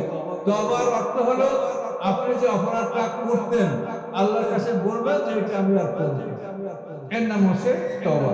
আর আস্তাগফিরুল্লাহ, ইস্তিগফার, এটা হলো একটা জিকির। আপনি আস্তাগফিরুল্লাহ রাব্বিল মিনকুল্লি যামবি ওয়া আতুবু ইলাইহি লা হাওলা ওয়ালা কুওয়াতা ইল্লা বিল্লাহিল করলেন, এটা আপনার জিকির হিসেবে রেকর্ড হবে। এটা তওবা না, এটা হচ্ছে জিকির। তওবা হচ্ছে যে আপনি আল্লাহর কাছে সারেন্ডার করেছেন যে এই দোষটা আমার ছিল, আমি আর এটা করব না, এটা নাম তওবা। কি বুঝতে পারছেন? তওবা ইস্তিগফার দুইটা কথা আছে না? কি বলেন, কি কি কথা? তওবা ইস্তিগফার। এখন তওবা ইস্তিগফার আলাদা করি, বুঝতে পারছেন? তওবা হচ্ছে আল্লাহর কাছে গোপনে উপস্থিত হইয়া সারেন্ডার করা, যে আমি এটা করছি, এতদিন আমি আর করব, এটার নাম তওবা। আর ইস্তিগফার হলো আপনি জবানে আস্তাগফিরুল্লাহ রাব্বিল মিনকুল্লি যামবি ওয়া আতুবু ইলাইহি শেষ পর্যন্ত পড়বেন, এটা ইস্তিগফার। তাহলে তওবা এবং ইস্তিগফার কিন্তু এক জিনিস। সম্মানিত সুধী, এভাবে পৃথিবীর ধ্বংস শুরু হবে। আল্লাহ তাআলা ইসলামেরকে বলবেন বাঁশি বাজাও, তিনি বাঁশি বাজাতে শুরু করবেন। সিংহা নিয়ে তিনি দাঁড়িয়ে আছেন। আল্লাহ রাসূল যখন মেরাজে গেছেন তখন দেখেন যে স্বামীর সিংহা মুখে নিয়ে দাঁড়ানো। আল্লাহ রাসূল তাকে সালাম দিয়েছেন, তিনি সালামে জবাব দিতে পারেন না, মুখে বাঁশি এখন জবাব দিতে বড় বাঁশি সিংহা। আল্লাহ রাসূল আবার সালাম দিলেন, যে লোকটা বড় বোধহয় সালাম আমার কানে যায় না। দ্বিতীয়বার সালাম দিলেন, তাতেও জবাব দেয় না। তৃতীয়বার সালাম দেওয়ার পরে বাঁশিটা মুখ থেকে নামাইয়া সালামের জবাব দিলেন। আল্লাহ রাসূলের কাছে ক্ষমা চাইলেন, ইয়া রাসূলুল্লাহ আমাকে ক্ষমা করেন, আপনাকে আপনি এখানে আসবেন এটা আমি জানি, সালাম দিলেন আমি তাও জানি, কিন্তু আমার মুখে যে বাঁশি, আমি এটা আল্লাহর হুকুম ছাড়া নামাতে পারছি না। এই বাঁশিটা উনি মুখে নিয়েছেন আল্লাহ রাসূলের জন্মের রাতে। যেই রাতে আল্লাহ রাসূল জন্মগ্রহণ করেছেন, আকাশে সমস্ত ফেরেশতারা ঘাবড়ে গেছে যে শেষ পয়গম্বর জন্মগ্রহণ করেছে, এই পয়গম্বরের সময়টা পার হয়ে গেলেই কিয়ামত হয়ে যাবে, কিয়ামত ভানাই আসছে। সব ফেরেশতারা আকাশে ঘাবড়ে গেছে এবং ওই সময় সিংহাটা মুখে নিয়েছে। আমাদের রাসূল দুনিয়াতে আসেন কতদিন হয়েছে? 1.5 দিন হয়েছে। 1.5 দিন। কয়দিন? পরকালের একটা দিন হলো 1000 বছরের সমান। আল্লাহ রাসূল 1000 বছর আগে আছে, কয়দিন হয়েছে? 1.5 দিন। আপনারা যদি 1 সপ্তাহে শুনে হয় যে কিয়ামত হবে, তো আপনারা ঘাবড়ে যাবেন কিনা? তাহলে ফেরেশতারা ঘাবড়ে গেছে, ফেরেশতারা ঘাবড়ে গেছে। শেষ পয়গম্বরের জন্ম হয়ে গেছে, এই পয়গম্বরের সময়টা শেষ হয়ে গেলে কিয়ামত হবে। ওই দিনে কিন্তু ইসরাফিল সিংহা ফিরে দাঁড়ায় যে আল্লাহ হুকুম দিলেই আমি এটা বাজাতে শুরু করি। আল্লাহ রাসূল যখন মেরাজে গেলেন, ইসরাফিল বলেন যে আল্লাহর আদেশ নিয়ে সিংহাটা মুখ থেকে নামিয়ে আপনার এই সালামের জবাব দিলাম। এই ইসরাফিল সেই দিন আল্লাহর হুকুমে সিংহা বাজাবে, 40 বছর পর্যন্ত সিংহা ফুৎকারটা চলতে থাকবে। এর মধ্যে আর কোনো বিরতি নেই। আস্তে আস্তে বাতাস বাতাসে কি করে তা দেখেছেন? লোহা ভেঙে ফেলায়, লোহার ট্রাকটা ছিঁড়ে ফেলায় না, বাতাস দেখেন না, লোহার বাস ছিঁড়ে ফেলায়। তাহলে বাতাসে কি পারে দেখছেন? এই যে শিডর হয়েছে, শিডরটা কি দেখছেন? 7 সালের শিডর, এটা তো হয়েছে আমাদের ওই অঞ্চলে বাগেরহাট ডিস্ট্রিক্টে শরণখোলা। তো ওইখানে আমি দেখতে গেছি শিডর। নদীর মোহনায় বরিশাল নদীর জঙ্গল, সুন্দরবন জঙ্গলটা যেখানে শুরু হয়েছে, জঙ্গলের পাশেই চেয়ারম্যানের বাড়ি ছিল। সেই বাড়ির 18 জন 19 জন লোক ছিল, সবাই মারা গেছে। সেই বাড়ির ঘরগুলা মানে চৌকাঠির অধিকাংশ লোহা কাঠ ছিল, সেগুলো 1 ফুট 1.5 ফুটের চাইতে বড় কোনো টুকরা পাওয়া যায় না। এমন ভাবে ওগুলো ভাঙছে বাতাস, 1 ফুট 1.5 ফুটের চাইতে বড় কোনো কাঠের খণ্ড পাওয়া যায় না। তাহলে এই বাতাস যদি আরো জোরে হইতো, এটা ঘুরে ঘুরে হয়ে যেত। একটা ঘরের আপনার একটা চৌকাঠ টুকে যায় 1 ফুট 1.5 ফুট, কি মনে করেন কি এটা আপনার ভাবতে পারেন? পৃথিবীর কোন শক্তি ভাবতে পারবে? তো বাতাসের কত শক্তি আছে, এই বাতাসের কারণে পৃথিবী ধ্বংস হবে, সিংহা থেকে বাতাস বের হবে। এই বাতাসের কারণে সমুদ্রের পানি বিভক্ত হয়ে যাবে, হাইড্রোজেন নাইট্রোজেন পৃথক হয়ে যাবে, সমুদ্রে আগুন ধরে যাবে। কোরআনে ফাইজাল বিহারু সুজরা, সমুদ্রে যখন আগুন ধরিয়ে দেওয়া হবে, 7টা সমুদ্রে আগুন ধরে যাবে, 7টা দোজখের সাথে 7টা সমুদ্রের আগুন মিলে 7টা দোজখ শক্তিশালী হবে। এই পৃথিবীতে একটা আগুনের বার্তা পরিণত হবে। সকলে বলুন নাউজুবিল্লাহ। তো সম্মানিত ইসরাফিলের সিংহাসনে প্রথমে সমস্ত প্রাণী হয়তো এক জায়গায় জড়ো হয়ে যাবে। সেদিন বাঘের সামনে হরিণ থাকবে, বাঘ মুখ খুলে হরিণ ধরবে। সেদিন সব একত্রিত হয়ে যাবে ভয়তে। দুগ্ধদানকারী মা তার বাচ্চাটাকে আশা বাড়ে ফেলে দেবে, গর্ভবতী মহিলাদের পেট ফেটে গর্ভপাত হয়ে যাবে। এই ভয়ঙ্কর অবস্থা আস্তে আস্তে হতে থাকবে। প্রথমে সমস্ত প্রাণী একত্রিত হবে, তারপর সব মরবে। মরার পরে সিংহার ফুৎকার থামছে না, 40 বছর সিংহার ফুৎকার চলবে। মরার পরে এই মানব দেহগুলির দুটো অবস্থা হবে। এই দেহগুলি সব চূর্ণ বিচূর্ণ হয়ে যাবে, হয়ে একেবারে গুঁড়া গুঁড়ো হয়ে যাবে। কত সূক্ষ্ম জিনিস দ্বারা আমরা সৃষ্টি হয়েছি, কালকে বলছিলাম না? এখন কত সূক্ষ্ম জিনিস দ্বারা মানুষ তৈরি হতে পারে দেখছেন? এই দেহগুলি সব গুঁড়ো গুঁড়ো হয়ে যাবে। কেন গুঁড়ো গুঁড়ো হবে? এই দেহের মধ্যে যে ফরেন বডি আছে, ফরেন বডি বুঝলেন? মানুষ মায়ের পেট থেকে আল্লাহ প্রদত্ত খাদ্য খেয়ে যে দুনিয়া আসে, এইটা হলো অরিজিনাল বডি। এরপরে আপনারা যে দেহ নিয়ে বসছেন, এগুলো সব ফরেন বডি। অরিজিনাল বডি আপনি 4 পাউন্ড 5 পাউন্ড মায়ের পেট থেকে যেভাবে দুনিয়াতে আসেন, এটা হলো অরিজিনাল বডি। আর দুনিয়ার খাবার খেয়ে যে বডিটা হয়েছে, এটা কি ফরেন বডি। আল্লাহ তাআলা সিংহার ফুৎকারে সব ঘুরে ঘুরে কইরা দেহ থেকে ফরেন বডি সব আউট করে দেবে। ছাগল খাইছেন কয়টা, মুরগি, হাঁস, গরু কত খাইছেন, সব বাইর করিয়া সবাইকে ভাইয়া সবাইকে ঘুরে করিয়া ওই গরুকে আল্লাহ বানাই ফেলবে। যে গরু আপনি খাইছেন, ওই গরু হাসর ময়দানে উঠবে। ওই গরুকে আল্লাহ আপনার আমার দেহ থেকে ভেঙে বের করে ওই গরু বানাবে, ছাগল বানাবে, হাঁস মুরগি সব বানাবে। এরকম ছোট্ট ছোট্ট বড় বড় গরুকে বলবে না, আমরা উঠবো ছোট্ট। আর সমস্ত প্রাণী কামা বাধা করতেও প্রথমবার তোমরা যেভাবে সৃষ্টি হয়েছিলে, দ্বিতীয়বার ওইভাবেই তোমরা হাসর ময়দানে উঠবে। সকলে জোরে বলো সুবহানাল্লাহ। কি বুঝতে পারছেন? বাঘ সিংহ মার করে দিয়ে ওদের পেট থেকে সব হরিণ পেট থেকে এভাবে সমস্ত প্রাণী অরিজিনাল দেহ নিয়ে আশীর্বাদে উঠবে। ফরেন প্রাণী অর্থাৎ দুনিয়ার খাদ্য খাইয়া যে যে দেহ তৈরি করেছে এই দেহ নিয়ে কেউ হাসরের ময়দানে উঠবে না। এটা বুঝতে হবে। আল্লাহ তো কোরআনে বলে দিয়েছেন, কিন্তু আপনারা যদি আলেমরা না বুঝাই আপনারা কেমন করে বুঝবেন?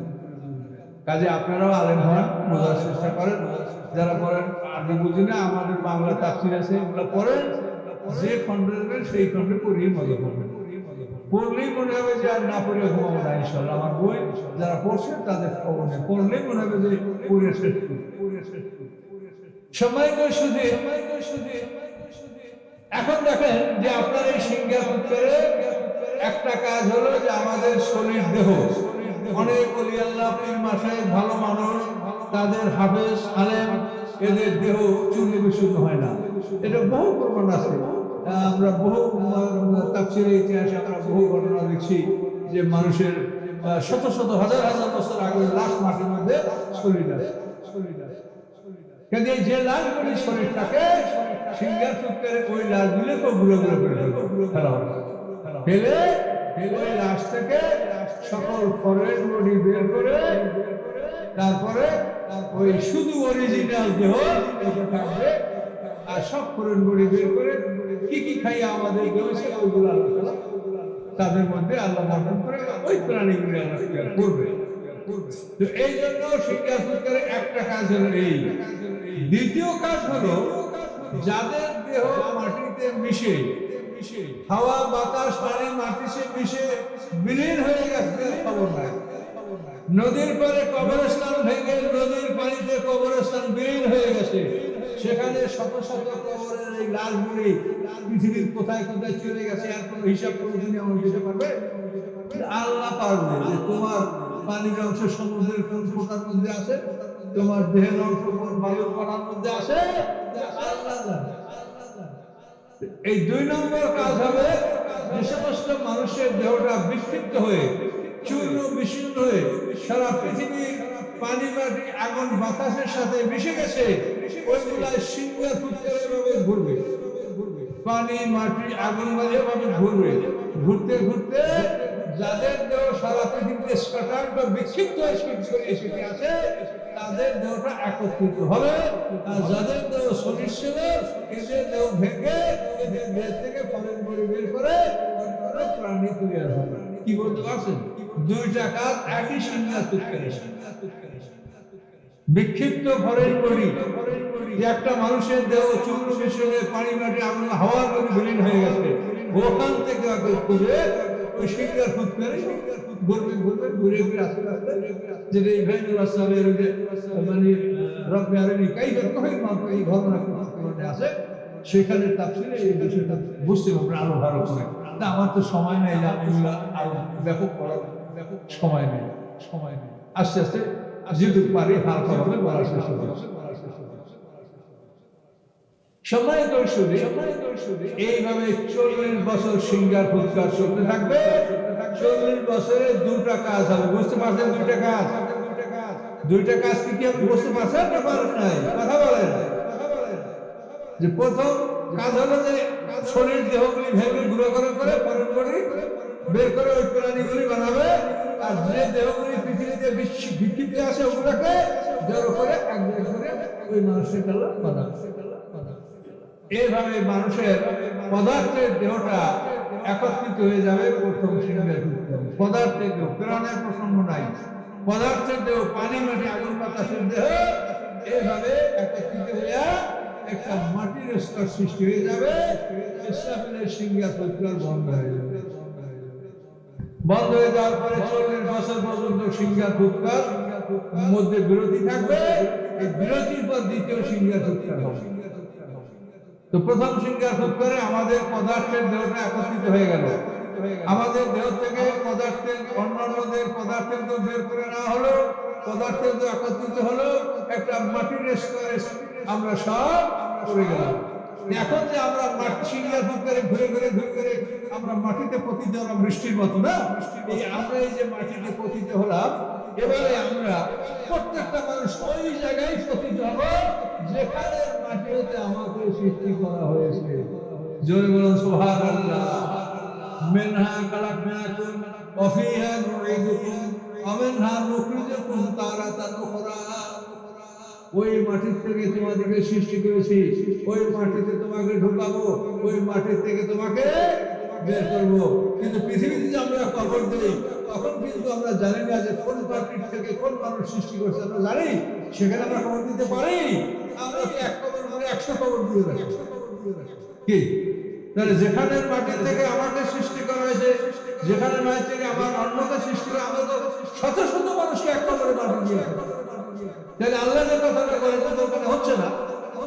এইবার সেটা হবে সিংহার উত্তরে আমাদের দেহগুলি যখন একত্রিত হবে, একত্রিত ছোট্ট আমরা মাটির পদার্থ এক জায়গায় হবো, মাটিতে পতিত হবো, বৃষ্টির মতো ওটা যখন ঝরে পড়বে তখন ঠিক ওই জায়গায় পড়বে যে জায়গার মাটির থেকে আপনাকে আমাকে সৃষ্টি করা হয়েছে। সকলে জোরে বলুন সুবহানাল্লাহ। এই জন্য আল্লাহ তাআলা বলেছেন যে ফাইজা হুকমাতাল আজদাসিনা রাব্বুল ইয়ানসুরুন। এইভাবে হাসরের মাঠে সমস্ত মানুষগুলি আপন আপন কবর থেকে তারা বেরিয়ে আনে। এবার আপনি সঠিক কবরে দিলেন। এর আগের বারে সঠিক কবরে আমরা মাটি দেই, আমরা সঠিক কবরে মাটি দিতে পারি না। আর আমাকেও হয়তো সঠিক কবরে মাটি দিতে পারবে না, কিন্তু সিংহার করতে এবার আমরা সঠিক জায়গায় পতিত হয়ে। কি এক কুদরত আল্লাহর কথা! কোরআনের তাফসীর কেমন করে তাড়াহুড়া করে করা যায় বলে? আল্লাহ তার এই সংক্ষিপ্ত কথার মধ্যে কিভাবে যে জ্ঞানকে আল্লাহ পুঁজিত করে রেখেছেন, চিন্তা করলে অবাক হয়ে যায়। আমরা এখন এই বয়সে মানুষের জিজ্ঞাসা করে আপনি রাজশাহী কি করেন? আমি পড়াশোনা করি। পড়াশোনা করেন? হ্যাঁ, পড়াশোনা করি। আমি যত সময় সজাগ থাকি তত সময় পড়ি। যখন শরীরে করে না বিছনে করে ঢক করে শুয়ে আর হাত পা সংসার করিয়া আবার উঠে পড়ি। এছাড়া আমার কোনো কাজ নেই। এর মধ্যে আমার আপনারও এটা হয় না, আমি মানুষ আপনারাও জীবনের বাকি সময়টা কোরআনের পিছনে ব্যয় করেন, তাহলে জ্ঞান লাভ করতে পারবেন, আল্লাহর কাছে মুক্তি পাবেন। কোরআনের জ্ঞানের অভাবে আজকে দুনিয়ার মানুষ মুসলমানরা বেইজ্জত। কোরআনের জ্ঞান তাদের নাই। সম্মানিত সুধী, তাহলে এখন আপনি বুঝতে পারলেন সিংহার ফুৎকারের পরে আমাদের পদার্থের দুটো একত্রিত হয়ে গেল। কোন জায়গায় পড়বে? ওই আল্লাহ তাআলা বলছেন মিনহা খালাকনাকুম ওয়া ফিহা নুঈদুকুম ওয়া মিনহা নুখরিজুকুম তারাতান উখরা। কোন মাটির থেকে আমাদেরকে সৃষ্টি করা হয়েছে, এই মাটিটা আমাদের কে নিয়ে দিল? এটা তো বলা হয় না এখানে তাফসীরে। এটা হয়েছে মা যখন গর্ভবতী হয় তখন ওই গর্ভের সন্তানের দেখভাল করার জন্য আল্লাহর পক্ষ থেকে ফেরেশতা নিয়োজিত। ওই ফেরেশতা আল্লাহর হুকুমে কোন জায়গার মাটির থেকে আমাকে আল্লাহ আদমের সময় যে মাটি নিয়েছেন, আল্লাহ কোন জায়গার মাটি আমার জন্য নিয়েছে, আল্লাহর হুকুমে ওই ফেরেশতা সেই জায়গার মাটির নির্যাস সম্মিলিত বীর্যের সাথে ওই ফেরেশতায় মিশিয়ে দেয়। তারপর জন্ম ক্রিয়া মাতৃগর্ভে অ্যাডভান্স করে। কত বড় আশ্চর্য বিষয়! এই ফেরেশতা এটা করে। সুলালাতুন মিন তিন যেটা করে বলা হয়েছে, মাটির নির্যাস সুলালাতুন মিন তিন। এই মাটির নির্যাস ফেরেশতারা মাতৃগর্ভে সংযুক্ত করে।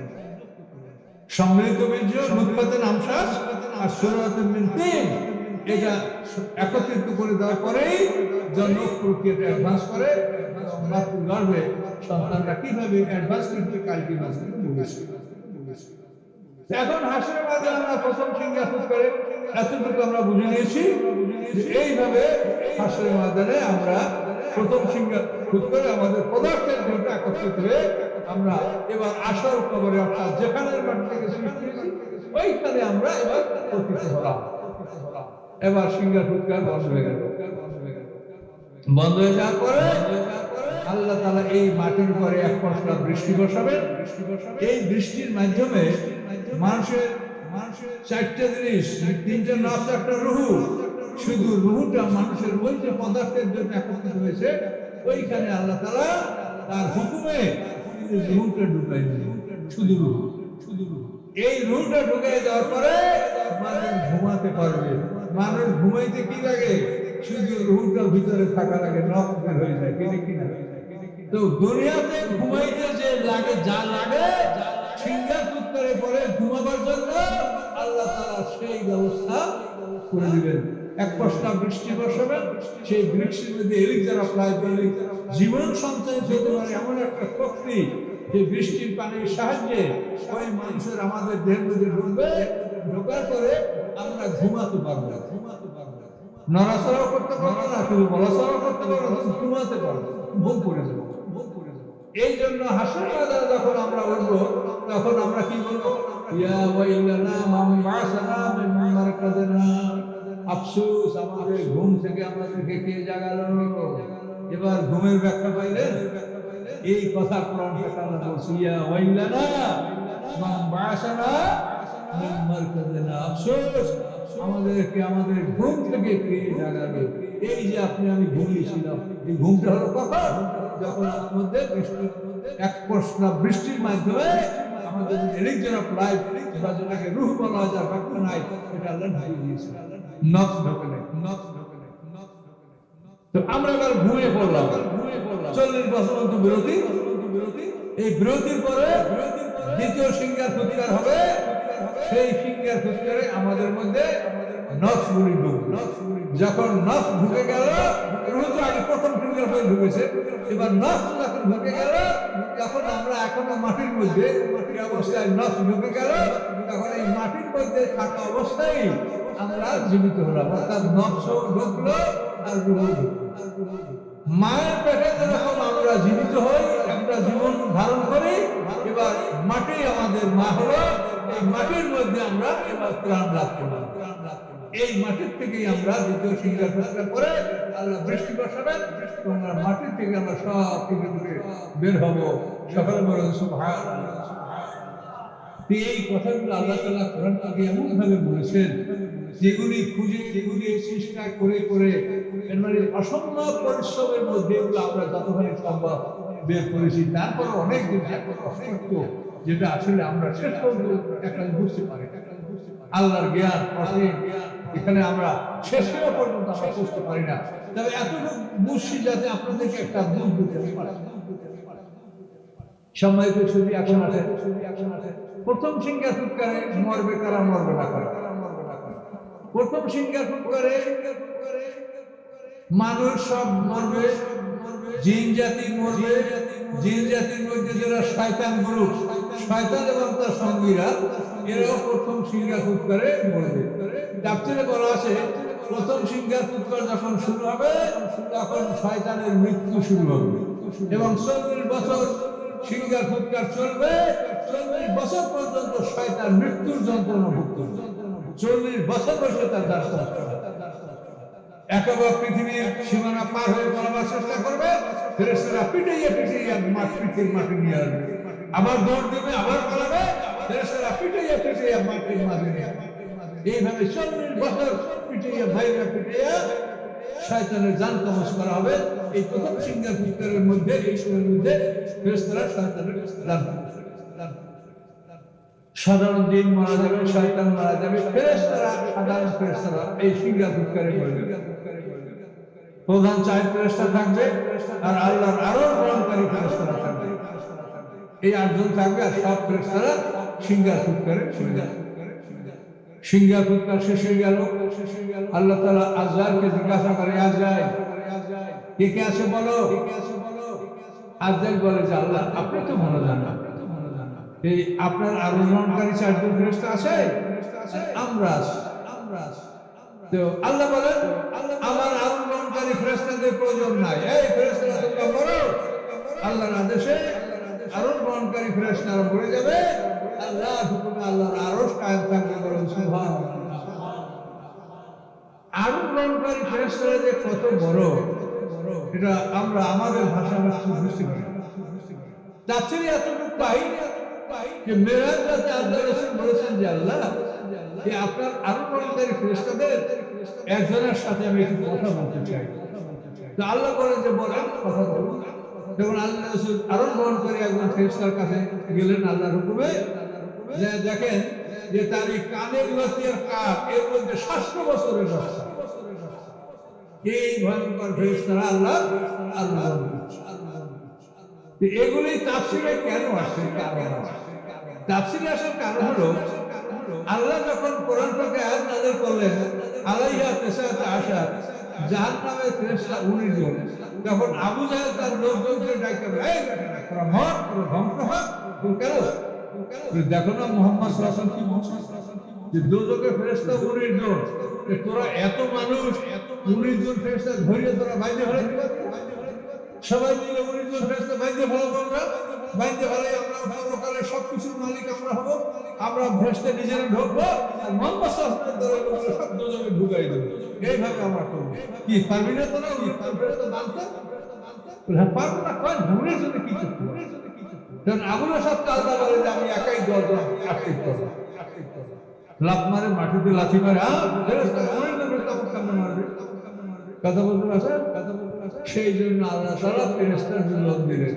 হাশরের ময়দানে আল্লাহর আরোহণ গ্রহণ করে এসেছে 8 জন ফেরেশতা, ওই একমিলু আরশা রাব্বিকা ফাওকা ইয়াওমাইযিন সামানিয়া, সেদিন 8 জন ফেরেশতা আল্লাহর আরোহণ গ্রহণ করে নিয়ে আসে।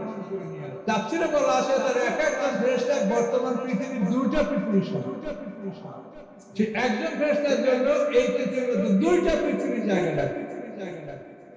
এত বড় ভয়ঙ্কর এক একজন ফেরেশতা, যার তোরা বলে ফেরেশতা বানবি তোদের রশিটা রেডি কর, কোন রশি দিয়ে ফেরেশতা বানবি তুই রশি বানা রেডি কর, কত বড় হাম্মক দেখেন, হাম্মক কত বড় হাম্মক। তো সবাই তো আল্লাহ আদেশ করবে যে আমার আরোহণ গ্রহণকারী ফেরেশতা মরে যাও, মতো তখন তারা মরে যাবে, মরে যাওয়ার আল্লাহর হুকুমে আল্লাহর আরশ কায়েম থাকবে। আল্লাহর আরশ কায়েম রাখার জন্য ফেরেশতার প্রয়োজন নাই, আল্লাহ একাই তার হুকুমটা কায়েম রাখতে সক্ষম, এটা প্রমাণ করবেন। এরপরে আজরাইলকে কাছে বলো, আজরাইল বলে আল্লাহ আপনি ভালো জানেন, আমরা 4 জন আছি, আল্লাহ বলে তোমাদের প্রয়োজন নাই, এই মেকাইল মরো, এই ইসরাফিল তোমার শিক্ষাটা আমার আরশ করে রাখা, তারপর তুমি মরো, এভাবে মারা যাবে। এভাবে সকল ফেরেশতারা মরে গেল, কুল্লু মান আলাইহা ফান। আল্লাহ বলেন এই মহান সৃষ্টি জগতে যাকে সবাই ধ্বংস করে গেল, ওয়াজহু রাব্বিকা যুল জালালি ওয়াল ইকরাম, আল্লাহ ছাড়া আর কিছুই থাকলো না, সব মারা গেল। আল্লাহ বলে যে এখন দেখো যে আমি যে এত লক্ষ কোটি ফেরেশতা রেখেছি, এগুলো কি আমার কোনো কাজে লাগে? এটা আমি রাখছি, এটা আমার শান, এটা আমার শান শওকত, এটা আমার শ্রেষ্ঠত্ব, আমার মহিমা, যে আমি বিশাল সম্পত্তির মালিক, বিশাল সিংহাসনের মালিক, এত বাহিনী আমার আছে, কিন্তু আমি যদি একাই সকল সম্পত্তি করি, সকল সুবহানাল্লাহ। এইভাবে আল্লাহ তাআলা সবাইকে ধ্বংস করে দেওয়ার পরে সব ঠিক থাকবে, কিছুই নড়চড় হবে না। এরপরে আল্লাহ তাআলা আদেশে আরোহণ গ্রহণকারী ফেরেশতাদেরকে জীবিত করবেন। আল্লাহর আদেশে তার আরোহণ গ্রহণকারী ফেরেশতারা জীবিত হয়ে যাবে, জীবিত হয়ে যাওয়ার পর আবার আল্লাহ গ্রহণ করবে। এরপরে প্রধান 4 ফেরেশতাকে জীবিত করা হবে। তো এইখানে আমি বললাম যে সর্বশেষ জিবরিল মারা যাবে, কিন্তু অনেক ওলামায়ে কেরাম বলবেন যে সর্বশেষে আজরাইল মারা যাবে, কিন্তু এখানে কোনো এটা নিয়ে কোনো বিবাদের কোনো ইয়ে নাই।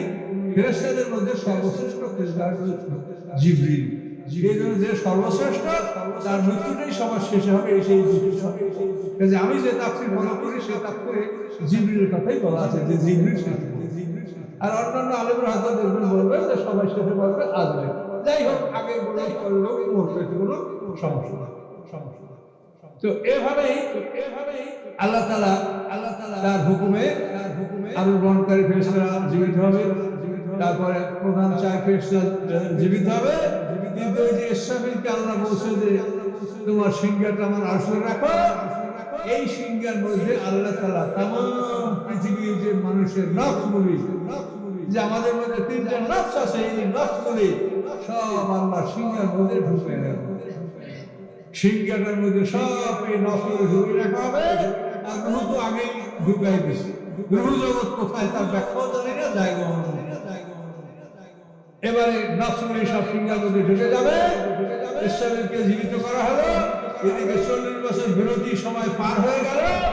এবার আল্লাহ ইসরাফিলকে বলবেন তুমি আবার সিংহা মুখে নাও। ইসরাফিল আবার সিংহা মুখে নেবে। এবার সিংহা ফুৎকার শুরু হয়ে যাবে। ইসরাফিল এবার সিংহা বাজাবে।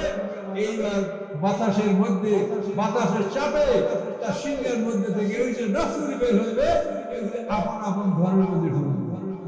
কোনো একটা নফ ভুল করবে না যে আব্দুর রহিমের তা আব্দুল করিমের মধ্যে ঢুকলো আর জগবেশ্বরটা কোনো আব্দুর রহমানের মধ্যে ঢুকলো, এরকম কোনো ভুল ভ্রান্তি হবে। কি যে আল্লাহর কুদরত চিন্তা করে শেষ করায় সিংহা ফুৎকারের মাধ্যমে এইভাবে সমস্ত নফসগুলি বের হয়ে আপন আপন ঘরের মধ্যে ঢুকবে। কিন্তু আমরা মাটির মধ্যে এখনো এই মাটির মধ্যে যে স্তর হয়ে মাটির স্তরে আছি, ওই অবস্থায় কিন্তু নফসগুলো ঢুকে গেল। যেরকম মায়ের পেটে একটা মানুষের পূর্ণ জীবন ঢুকে যায়, ওইভাবে মাটির মধ্যে বা পূর্ণাঙ্গ জীবন আমাদের মাটির মধ্যে থাকাকালীন অবস্থায় ঢুকে গেল। 40 বছর শেষ হলো, সিংহা ফুৎকার বন্ধ হলো। এরপর আল্লাহ তাআলা তার কুদরতি হুকুমে তিনি হাসরের ময়দানে এক পশলা বৃষ্টি বসাবেন।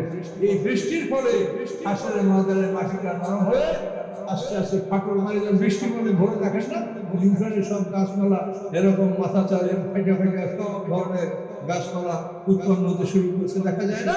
ঠিক ওইভাবে হাসরের ময়দানে সমস্ত মানুষগুলি বৃষ্টি পড়ার পরে মাটি ফেটে ফেটে আমরা সব হাসরের ময়দানে উঠবো। ছোট্ট লজ্জা, কোনো লজ্জার কারণ নাই, সমস্যার কারণ নাই।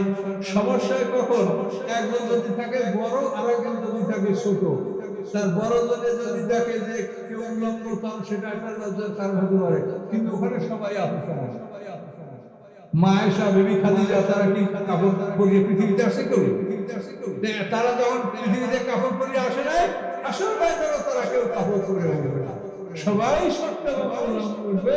কারো কাছে কারো প্রশ্ন থাকবে না যে যাকে বলবে সে না তুমিও তা বলার কোনো প্রশ্নই আসে না। সবাই সত্যভাবে হাসির ময়দানে উঠবে।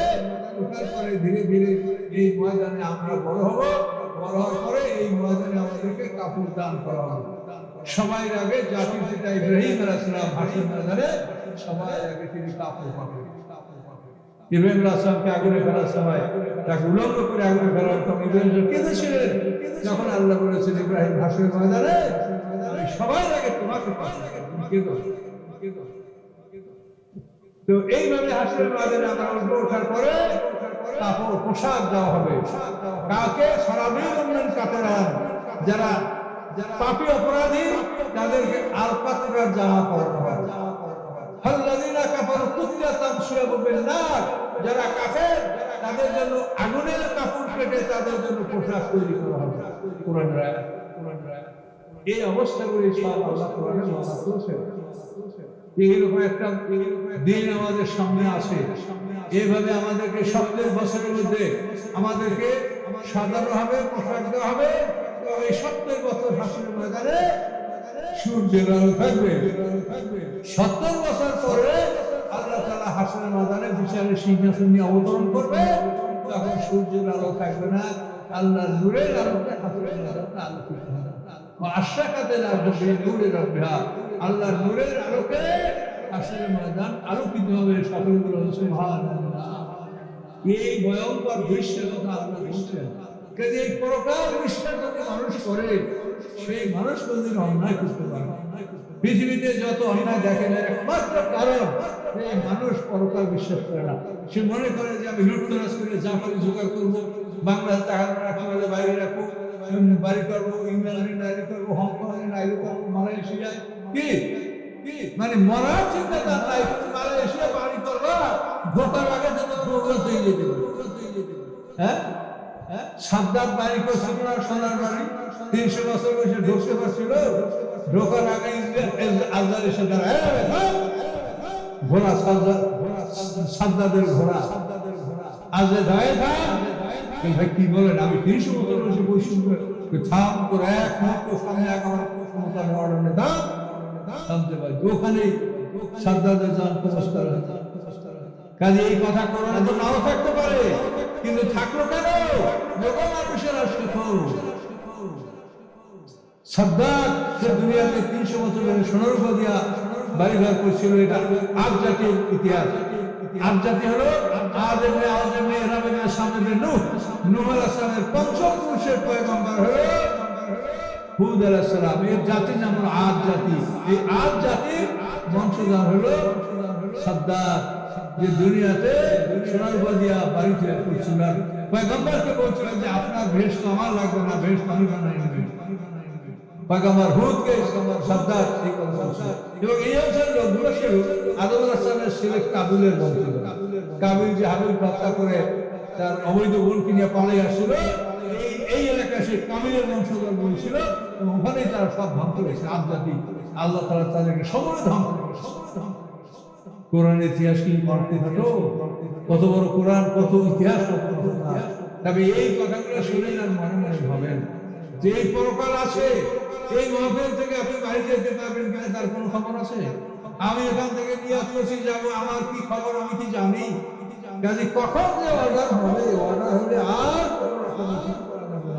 কাজে পরকাল বিশ্বাস করলে সেই মানুষ দুনিয়াতে জুলুম অত্যাচার করতে পারবে। আপনি বিচারের চেয়ারে বসা অল্প পরেই আপনি আসামির কাঠগড়ে আপনি দাঁড়াবেন। আপনাকে জিজ্ঞাসা করা হবে যে তুমি কিভাবে কি বিচার করেছো। বিচার করার জন্য তো আমার বিধান আমি পৃথিবীতে পাঠিয়েছিলাম, তুমি কি সেটা দেখেছিলে? তুমি সেটা পড়ে দেখেছো? তুমি তো শিক্ষিত মানুষ, তোমার তো জ্ঞান আছে। তুমি আমি যে তোমার জন্য বিচার করার কি আইডিয়া দিয়েছিলাম, তুমি সেটা দেখেছিলে? কাজে এইভাবে আল্লাহ তাআলা আমাদের যা জিজ্ঞাসা করা তিনি জিজ্ঞাসা করবে। 50,000 বছর সময় একটা দিন হবে, আমাকেও জিজ্ঞাসা করা হবে তুমি ইলমের হক কতটুকু আদায় করেছো। প্রত্যেক আলেমকে জিজ্ঞাসা করা হবে। এবং যে সমস্ত আলেমরা তাদের হক আদায় করে নাই, আল্লাহ রাসূল স্বপ্ন যুগে তাদের দৃশ্য দেখেছেন যে একজন ফেরেশতা কতগুলা পাথর তার কাছে, সেই পাথর দ্বারা একটা মানুষের মাথার উপরে গরম করে মারছে, মাথাটা ফাইটে ঘিলু ছটকে যাচ্ছে, মানুষটা এভাবে ছটফট ছটফট মরে যাচ্ছে। পাথরটা আবার ওই দূরে ছটকে যাচ্ছে। ফেরেশতা আবার হাঁটতে হাঁটতে পাথরটা নিয়ে আসে, পাথরটা আনতে আনতে ওই মাথাটা ভালো হয়ে গেল, আবার মারার পরে মাথাটা ভেঙে গুঁড়া হয়ে গেল, মগজ ছটকে গেল, ধর করে মরছে, পাথরটা দূরে সরে পড়ছে। ফেরেশতা আবার আনে, পাথরটা ফেরেশতা নিয়ে আসলো, তখন আবার লোকটা ওর মাথাটা ভালো হয়ে গেল। এইভাবে তাকে মারছে। তখন আল্লাহ জিবরাইলকে জিজ্ঞাসা করলেন যে কাকে মারছে ভাবে? তখন জিবরাইল বললেন আলেম, যে আলেমরা অলসভাবে মানে তাদের ইলমের হক আদায় করে নাই।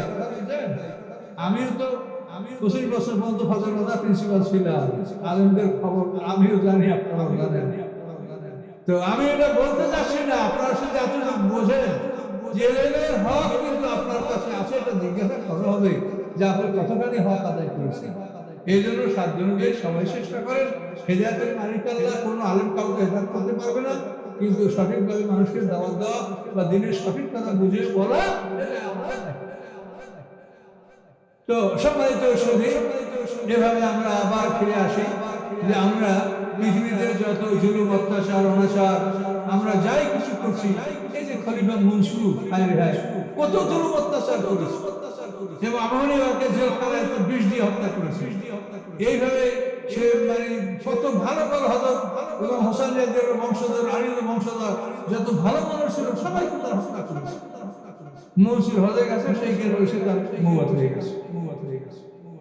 বীরে মাইমুন নামক জায়গায় মনসুরের দেখা হয়ে গেল, হজে গেছে, 52 বছর বয়সে মাত্র।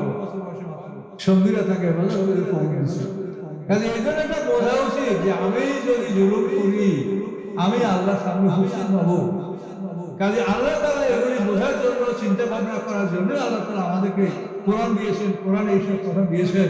কাজে এগুলি নিয়ে আপনারা চিন্তা ভাবনা করেন এবং আপনারা যথাসম্ভব মানুষকে এগুলি বুঝিয়ে বলার চেষ্টা করেন। হেদায়েতের মালিক আল্লাহ, আল্লাহ ছাড়া কেউ হেদায়েত দিতে পারে না। কিন্তু আমরা যদি দাওয়াত না পৌঁছাই তা আমাদেরকে আল্লাহ কৈফিয়ত তরফ করবে যে তুমি দাওয়াত করো, পৌঁছাও। এই জন্য আপনারা যারা এখানে আছেন সবাই আজে বাজে গল্প না করে এই তাফসীর থেকে আপনার যতখানি মনে থাকে এই কথাগুলো আপনারা বলবেন। ইউটিউবে আমার হাজারো বক্তব্য আছে, আপনারা এগুলো শুনবেন। আমার লেখা তাফসীর বই এগুলো আপনারা পড়বেন। আমি খুব সাধারণ মানুষের মনের কথা ভেবে আমি বই লিখেছি। আমি বড় লোকে আমার বই পড়বে বা বড় শিক্ষকরা পড়বে এই চিন্তা করে আমি বই লিখিনি। তাফসীর লিখি রে, যেখানে একটা শক্ত ভাষা আসে আমি অপেক্ষা করিয়া চিন্তা করিয়া নরম ভাষা মনে করে তারপর লিখছি। কিন্তু আল্লাহর এমন মর্জি, আল্লাহ বলে যে তুই যা বলছো তোর কথা আমি শুনলাম না। সব বড় বড় জ্ঞানীরা আমার বই পড়ে আর বক্তব্য শোনে। আশ্চর্য কেন, সব বড় বড় শিক্ষক, ডাক্তার, ইঞ্জিনিয়ার, ব্যারিস্টার, সচিব পর্যায়ে, পুলিশের বড় বড় অফিসার পর্যায়ে সব বড় লোকের শোনে। সাধারণ লোক একটু কম শোনে, তার কারণ আমার তো সুরসার নাই, আমি কথা বলি, এই জন্য একটু সাধারণ যারা তারা একটু আমার কথাটা শুনে না। কিন্তু শুনতে গেলে শুনবে, শুনলে তারপরে অভ্যাস হয়ে গেলে এই কথাই শুনবে। কিন্তু আমরা যে একদল আলেম এই সমাজটাকে সুরটান দিয়ে নষ্ট করে দিয়েছি, এই জন্য সমাজের অবস্থাটা খারাপ হচ্ছে। কাজে এই জন্য আপনাদের এই কথাগুলো শুনতে হবে, কোরআনের কথাগুলো শুনতে হবে। আমার জীবনে আমার বহু অভিজ্ঞতা আছে।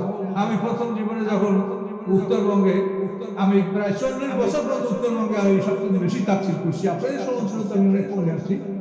তো সাফাই নবাবগঞ্জে তাফসীর করতে গেছি, আমি তো এরকম কথা বলি, ধীরে ধীরে বুঝে বুঝে একটা গ্রাম্য মানুষ বলে বলবি তো খালি কথাই কইছে, আশা করবো কখন। ভাষাটা বোঝেন নাই? মৌলবি আলেমদেরকে বলবি, মৌলবি তো খালি কথাই কইছে, খালি কথা কয়, ওয়াজ করবে কখন? মৌলবি তো খালি কথাই কইছে, আশা করবো কখন। এই কথাই কইছে যে আশা করবো কখন। তারাও কিন্তু কোনো একদিন এমন হয়েছে যে আমার ছাড়া অন্য কারো মর ছাড়া আসলে নাই, বুঝতে পারলাম তখন এই মনে।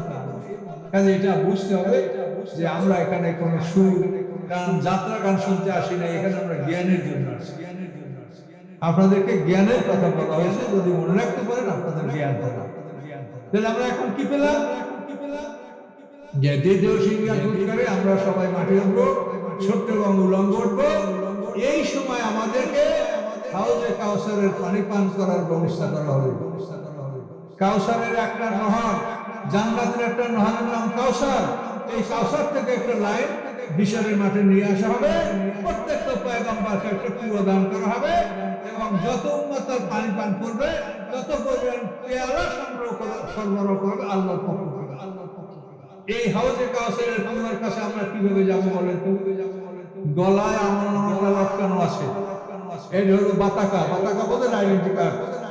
এই বাতাকা আপনার গলায় লাগানো আছে। এই বাতাকায় লেখা আছে যে আমরা মুসলমান, আমাদের হেডলাইন হলো লা ইলাহা ইল্লাল্লাহু মুহাম্মাদুর রাসূলুল্লাহ। আপনার ঘরে আমার ঘরে সন্তান ভূমিষ্ঠ হলে আমরা এই সারা কিছু বলি, সন্তানের কানে কলমা, হ্যাঁ, আযানে কামাত কলমা, এগুলো তো আমরা বলি। এই জন্য আমাদের এই যে আমলনামা হেডলাইন হলো লা ইলাহা ইল্লাল্লাহু মুহাম্মাদুর রাসূলুল্লাহ। এই হেডলাইন দেখে ফেরেশতারা চিনতে পারবে যে এই মুহাম্মদ সাল্লাল্লাহু, তাদেরকে বলবে এই পথ ধরো, এখানে তোমার নবী ওই হাউজে কাউসারের কুয়ায় পেয়ালা নিয়ে বসে আছে।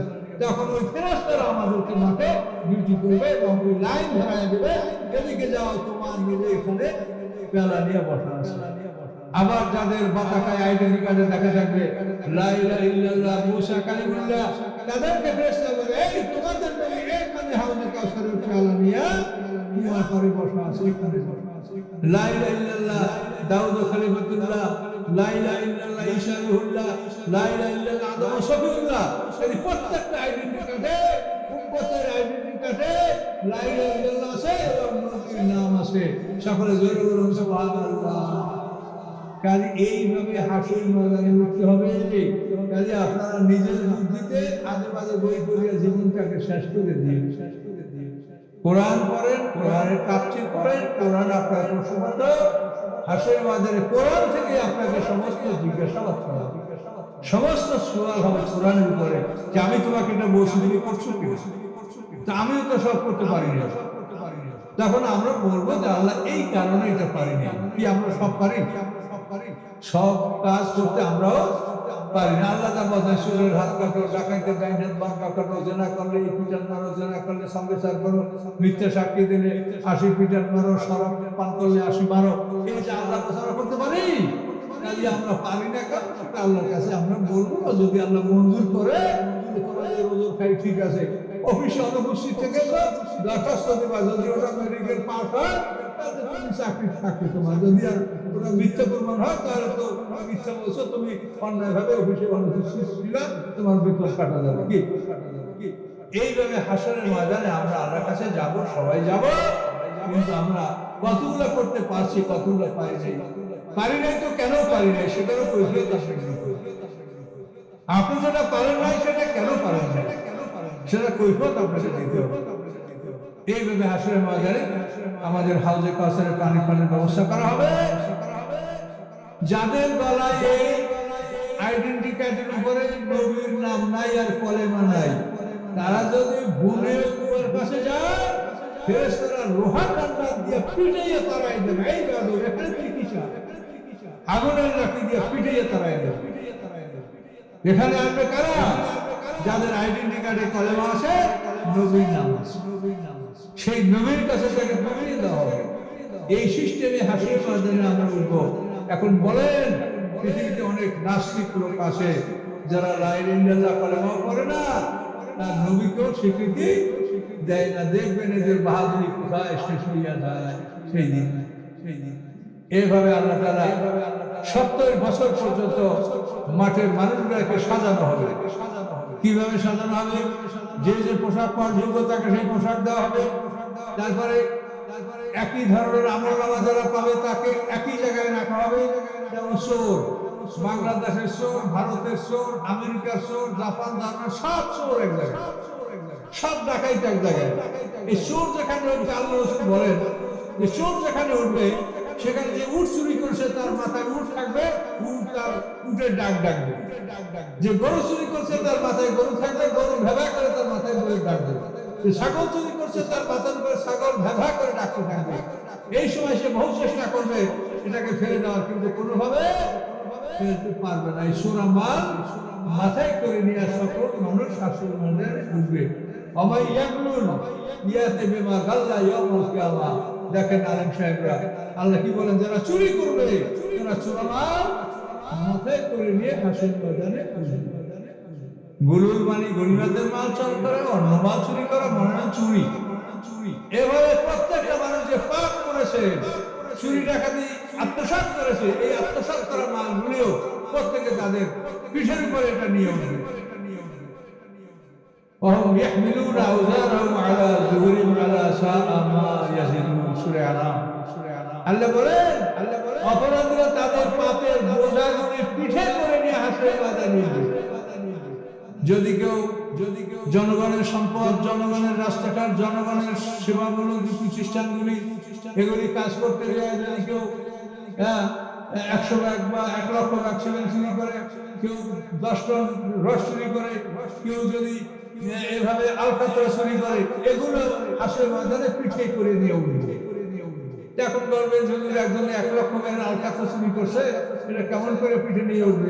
একবার ইনকো করতে পারবে না। এটার ব্যবস্থা কোরআনে কি বলা আছে, আল্লাহ রাসূল কি বলছে শোনেন। আল্লাহ রাসূল বলেন যে জাহান্নামের একটা দাঁত হবে উহুদ পাহাড়ের মতো। তো উহুদ পাহাড়ের মতো একটা দাঁত হয়, তো 32টা উহুদ পাহাড়ের মতো দাঁত হলে কত বড় মাথা লাগবে?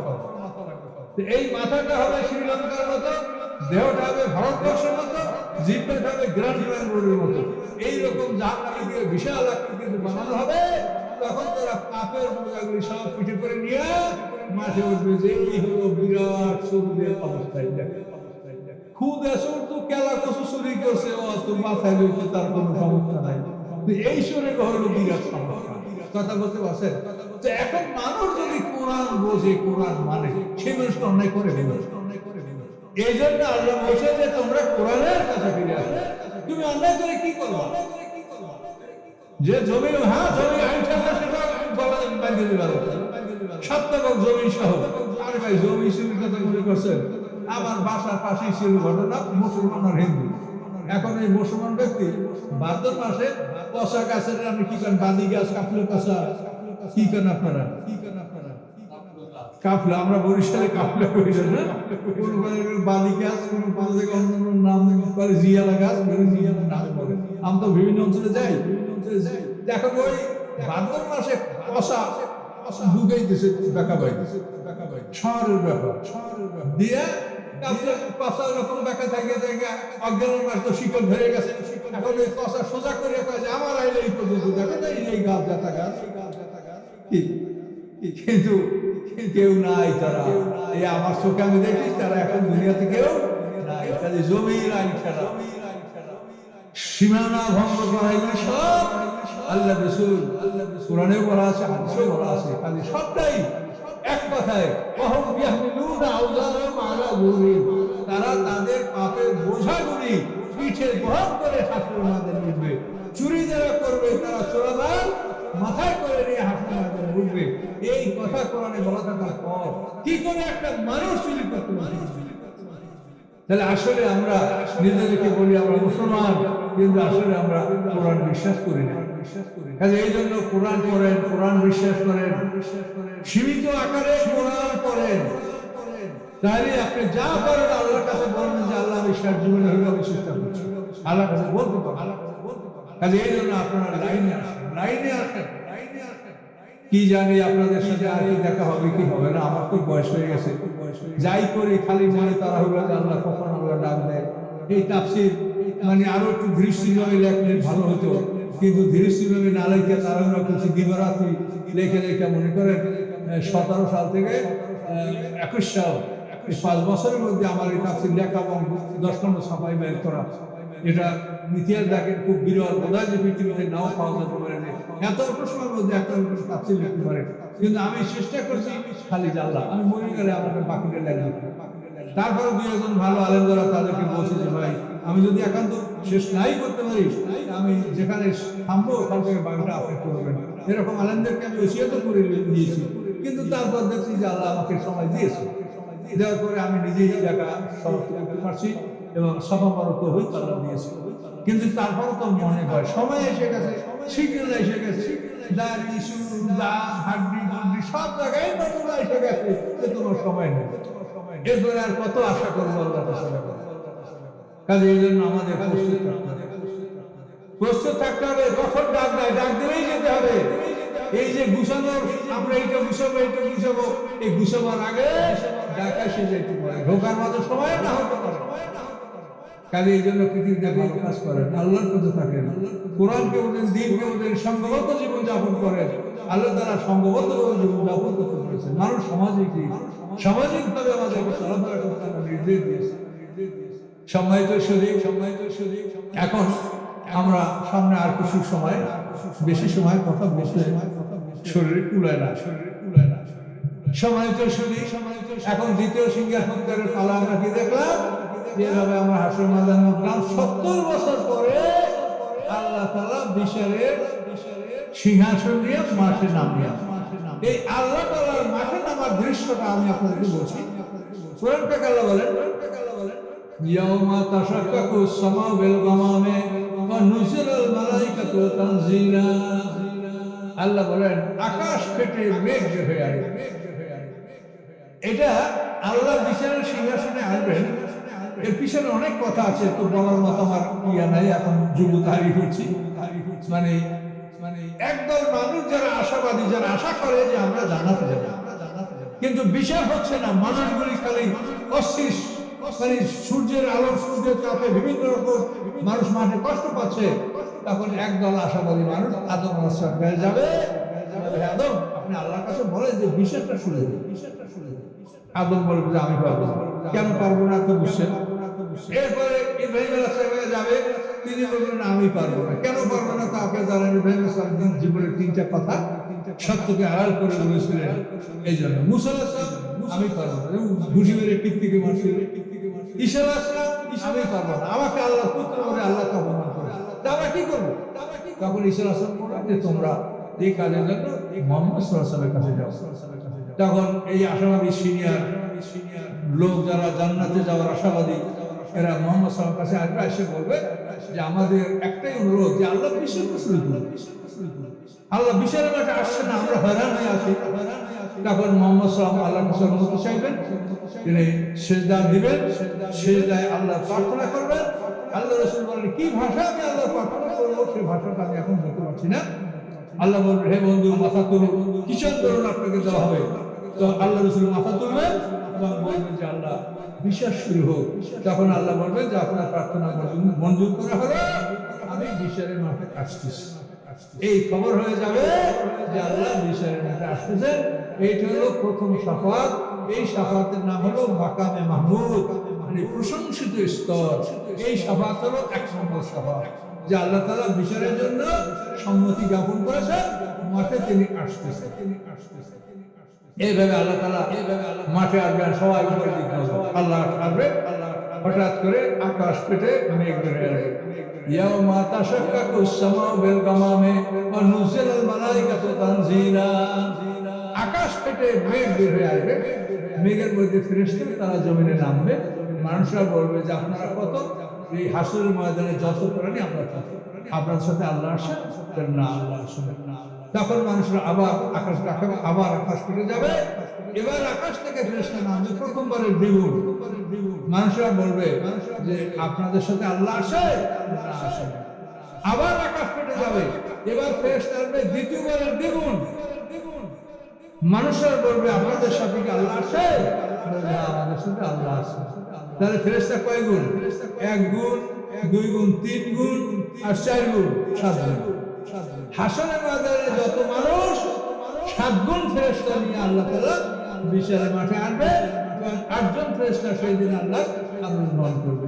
ওয়ায়াহমিলু আরশা রাব্বিকা ফাওকাহুম ইয়াওমাইযিন সামানিয়া মানে 8 জন ফেরেশতা সেই দিন আল্লাহ আগমনকে নিয়ে আসবে। আল্লাহ তাআলা পৃথিবীর সেন্টার বাইতুল মুকাদ্দাস বরাবর ওইখানে আল্লাহ তাআলা তার সিংহাসন নিয়ে বসবেন।